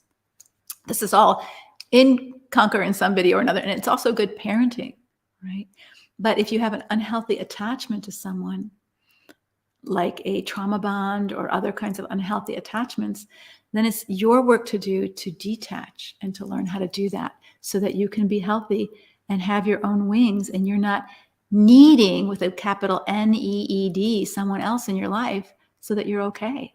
You can be okay with you and God. And you invite people into your life for sure, because that's how it works best. But you're not so attached that you can't be without a destructive person, that you can detach from that destructive person for your safety and welfare. But trauma bonding makes you attached to a dangerous person, and that's not healthy for you. So it's your job to figure out how to detach, and we talk about that in Conquer. I tend to crumble. I need to have a serious talk with my husband, but he gets me so unraveled and confused and just goes on the attack when I try to talk to him. Should I write him a letter or read it to him out loud? Either way, but the pattern is his problem is he attacks you. Your problem with his problem is that you don't know how to hold your own ground. So you could learn to do that and conquer. You could learn to hold your own ground. You could learn to not crumble. That's your work to do. You can't do his work, but you can do your work. Are the Conquer sessions? We don't have sessions. We have phone calls. No, we always have a Monday evening call. It's a Monday evening call. It's at 7:30 p.m. Eastern time. It's the last Monday of every month. So that's the evening. We have evening coaching sessions for the group coaching programs. So most of our Conquer stuff is during the day, but everything is recorded. But if you, the two Conquer evening, there's a daytime call and an evening call, and there's one a month for the Conquer people who want to watch that live. My pastor keeps telling me that my hard marriage is my cross to bear since my husband is on the spectrum. Will Conquer help me deal with this? Are there any videos for spouses of husbands that are different? So we do talk a lot about this, and there's support groups for people whose husbands are on the spectrum. This isn't one of them. We don't specialize in Asperger's. We don't specialize in helping women with that. So there's two issues that you're tackling. One is his capacity. So he has limited capacity because of the brain wiring in his head, and you have to come to accept him the way he is if you're going to live with him. Just like if someone had a heart attack and they had limited capacity, they're not going to be able to go hiking anymore with you. And you have to accept that, or you're just going to be angry the rest of your marriage. So he has limited capacity in certain things. However, there are also Asperger's people who have character issues too. They're selfish, they're prideful, they're not teachable, they're not willing to learn. Those have nothing to do with Asperger's. Those have more to do with his character. And oftentimes there's both and. So you have the Asperger's component, but you also have a cruel, selfish, domineering, unteachable, unwilling man. That's not Asperger's. That's pride, selfishness, the same sins that are in a narcissist, right? So when you've got the combination, it's pretty darn hard to live together. So we can help you with that, but I don't think the cross to bear is God's definition of marriage by any stretch of the imagination. If you don't have safety and you don't have trust, it's impossible to live or thrive with someone that you live with no safety and no trust. I don't care if it's your husband or a roommate or your parent. If you don't have safety and trust to some degree in this level of a relationship, you can't live in the same house with someone you don't trust and you don't feel safe with and stay psychologically, mentally, and spiritually healthy. You just can't, right? So people who lived in concentration camps with tormentors, they found little huts of safety with the 3 people they slept with, or people that they huddled with, or people that gave them a piece of bread. They had little connections there, but they didn't thrive there. They didn't thrive there. They were just trying to survive. You can't have a thriving life in an environment where there's no safety and no trust, because all you'll be doing is thinking about safety and trust. That's how God's wired our brain. So I don't think that's your cross to bear. If you have a choice. If you have a choice, it's not your cross to bear. I feel like a very different person who needs help. My husband is okay, but I have a very toxic relationship with my parent and siblings. Because of that, I have bad patterns of communication. Would Conquer be a good fit? I am not looking for marriage help.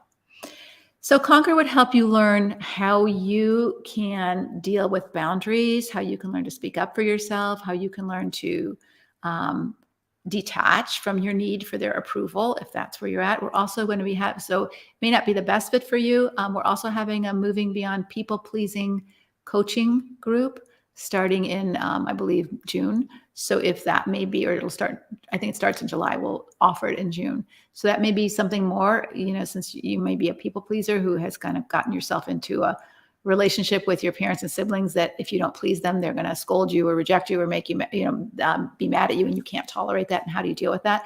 So that may be more your cup of tea for that. Conquer will give you the information. It may not give you the support of people who know what you're dealing with, because they're dealing with more of marriage problems. Mostly Conquer is marriage stuff. So some of our other programs, though, Walking in Core Strength would be real helpful for you. That won't start till September. Or the People Pleasing Coaching Group might help you in July. It'll start in July, but we'll offer it in June. I always second guess myself. So it's 12:17, so we're going a little bit over. That's okay with me for about 5 more minutes. And then I have my cleaning person who's coming in to take care of my house, and she has to be able to move around and vacuum and make noise, so I'm gonna have to end. I always second guess myself. My husband has made me feel like I am not smart enough to make real decisions. Yes, that's what they do. I know I want to stand on my own 2 feet. Will Conquer help me discern making wise decisions? It absolutely will. And it'll help you learn to stand on your own 2 feet and what to say to your husband. How's that? My husband's love language is quality time and touch, and I have to work on this. Mine is words and acts of service. How do you balance meet each other's needs while not suppressing your thoughts and feelings? My husband feels less than rejected when I say no. My husband feels less than rejected when I say no. He feels undesirable. Well, like Connie said, nobody's responsible for your feelings but you. So when you feel undesirable, what are you telling yourself? Because she doesn't want me right now. So if we unpack this and use this kind of model that we use in Conquer, so you would say to yourself, boy, my husband feels less than rejected when he says no, and he feels undesirable. So you can't fix his feelings, first of all, but let's just say he was talking to me. So you feel undesirable. So what are you thinking? I'm thinking I am undesirable because she doesn't want me. Is there any other reason why she doesn't want you besides you stink or you're undesirable? Well, maybe she's tired. Okay, maybe she's tired. Does that mean you're undesirable? No, it just means she's tired. Okay, what else could you think? Maybe she's had a long day and she wants to do her own thing for tonight. Okay, maybe she wants to do her own thing, and it's not about being undesirable. It's about her own needs to do her thing for now. So by switching the channel here and beginning to think differently, maybe he wouldn't feel undesirable. But only he can do that. Now, he could get some help to do that, but only he can switch a channel to not think, oh, she's rejecting me because I'm undesirable. So now of course, you're going to feel undesirable, right? Just like if I called a friend and I said, hey, you want to go out to lunch today? They could go, no, I'm busy. I can't. And I hang up and I feel, I'm so rejected. My friend doesn't want to hang out with me. Well, I don't know that she doesn't want to hang out with me. She just told me she was busy for lunch today. But I could make up a whole story that would make me feel pretty rejected right then if I didn't catch it. So your job is to catch it so that you don't feel so miserable or undesirable all the time. So I think that's one piece of it. There's also conversations that the two of you could have to make those moments less feeling isolated, rejected. And, you can learn how to speak the truth in love in better ways. We all can. So that can be helpful to you as well. How do you avoid jade during the times when children are intentionally being gaslit? I don't mean being silent, but for the kids' sake, I feel the need to clarify, to decrease deceit, confusion, being pushed on, absorbed by children. So there is those two tracks. So for those of you who don't know what jade is a shortcut for don't justify anymore, J, don't argue anymore, A, don't defend yourself anymore, D, don't explain yourself anymore, E. So those of you who have been in crazy making conversations know how it goes. As soon as they challenge you or accuse you or attack you, you're going to do one of those four things. You're going to justify why you said what you said or why you did what you did. You're going to argue back, you're going to defend, or you're going to explain. This is normal. All of us do it. In a normal relationship, you do that, you justify, well, the reason I spent so much money was, or argue, wait, I don't like with the way you defend, wait a minute, I spent the money because I felt it was important that we buy this for the children. And I thought we talked about it, or explain, hey, I'm sorry you're upset about this. I didn't mean to upset you, but this is what happened. And I accidentally spent too much money on the credit card because I wasn't paying attention to the prices and I thought they weren't, whatever. We're all doing this all the time. In a destructive relationship, in a healthy relationship, when you do this, the other person usually says, oh, okay. They'll understand your justification, your explanation. They'll argue with you and you'll argue it through, or you communicate. It's back and forth. In a gaslighting conversation or in a destructive person's conversation, they will just switch and attack you in a different way. And now you're justifying that. And then they'll attack you in a different way. And they just, oh, so you don't read the price tags anymore, huh? I do read the price. And then you're justifying yourself.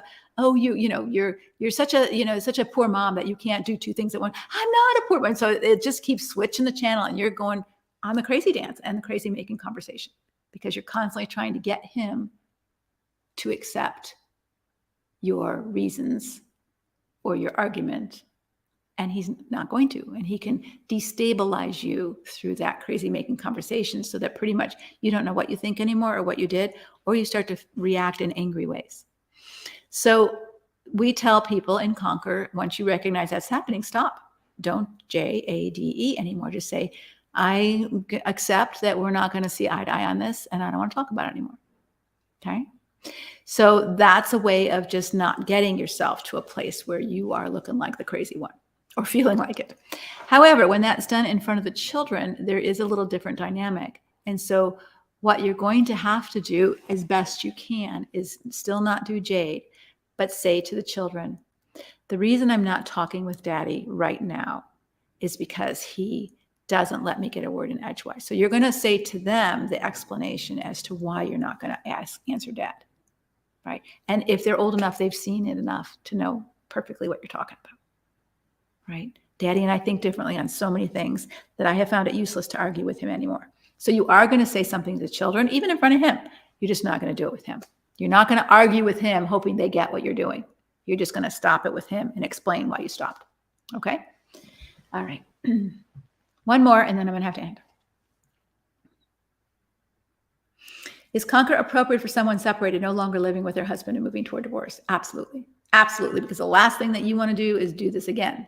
We've had women in Conquer married 3 times because they didn't do their work after the first divorce. And they thought they would never marry this kind of person again, but they did, and they did.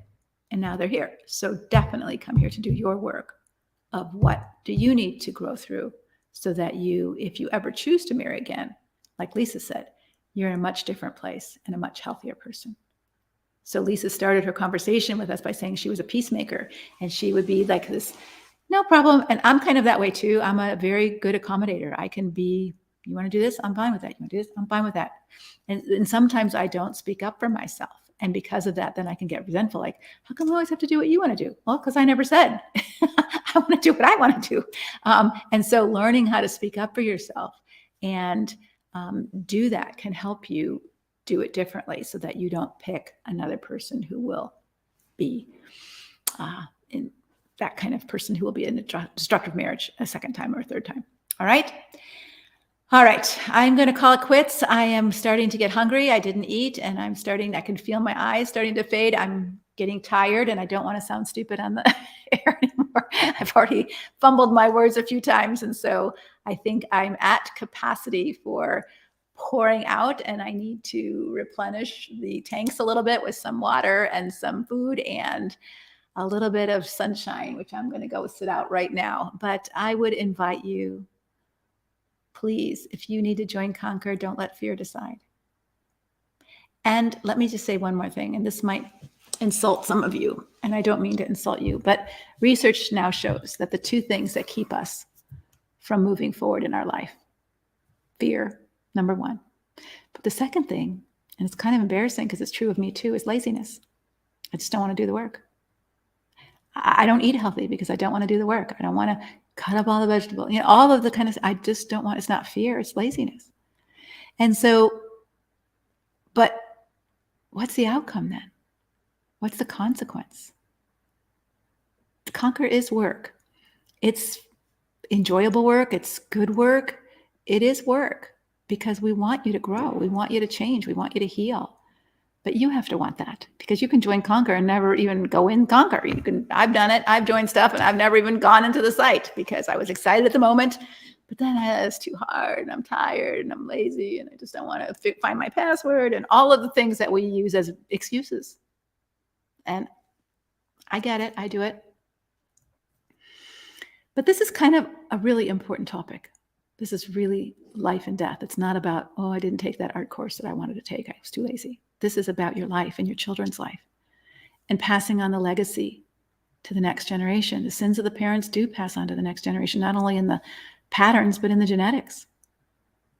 You can stop that now. You can do it different. It's up to you, but it is work. And it feels good to do hard work once you do it. It's hard to get going. It is hard to get going for me too. I get it. But please don't let fear or laziness ever be your decision makers. I told you, I make my bed and go for a walk and read my Bible every day. I would say 90% of the time, I don't feel like doing any of them. I don't feel like going for a walk. I feel better after I go for a walk, but I don't feel like going for a walk. I go for a walk because that's who I am. That's what I do. whether I feel like it or not. Same with my bed and same with my Bible. So maybe this is a decision that you need to make, not based on feelings, not fear, not laziness, but I know what I need to do and I'm going to do it. And that comes from this place, who I am. Who I am. You're not going to listen to all the negative thoughts in your head. You're not going to listen to the fearful thoughts or the fearful emotions or the laziness that comes over all of us. Like, ugh, it just sounds too hard. It's not that hard. And actually, you can be involved as little as you want. Some people just hang out on the Facebook page for a while and get used to that piece. And then they start looking at the videos. No one's tracking you, but we want to help you. But don't let fear or our natural inclination to just be living in the pigsty, if we are. And it's just hard to change. It is hard to change. I admit it. It's hard to change. And so we want to help you. We will support you. We can't do it for you. So if this resonates with you and this is hitting the core person of who you are, who you want to be, and you need to nourish and nurture that part of you to get stronger so the other parts of you don't derail your life, then join Conquer. All right? And I will see you on the other side. All right? God bless. I'm so glad you're here. Bye-bye.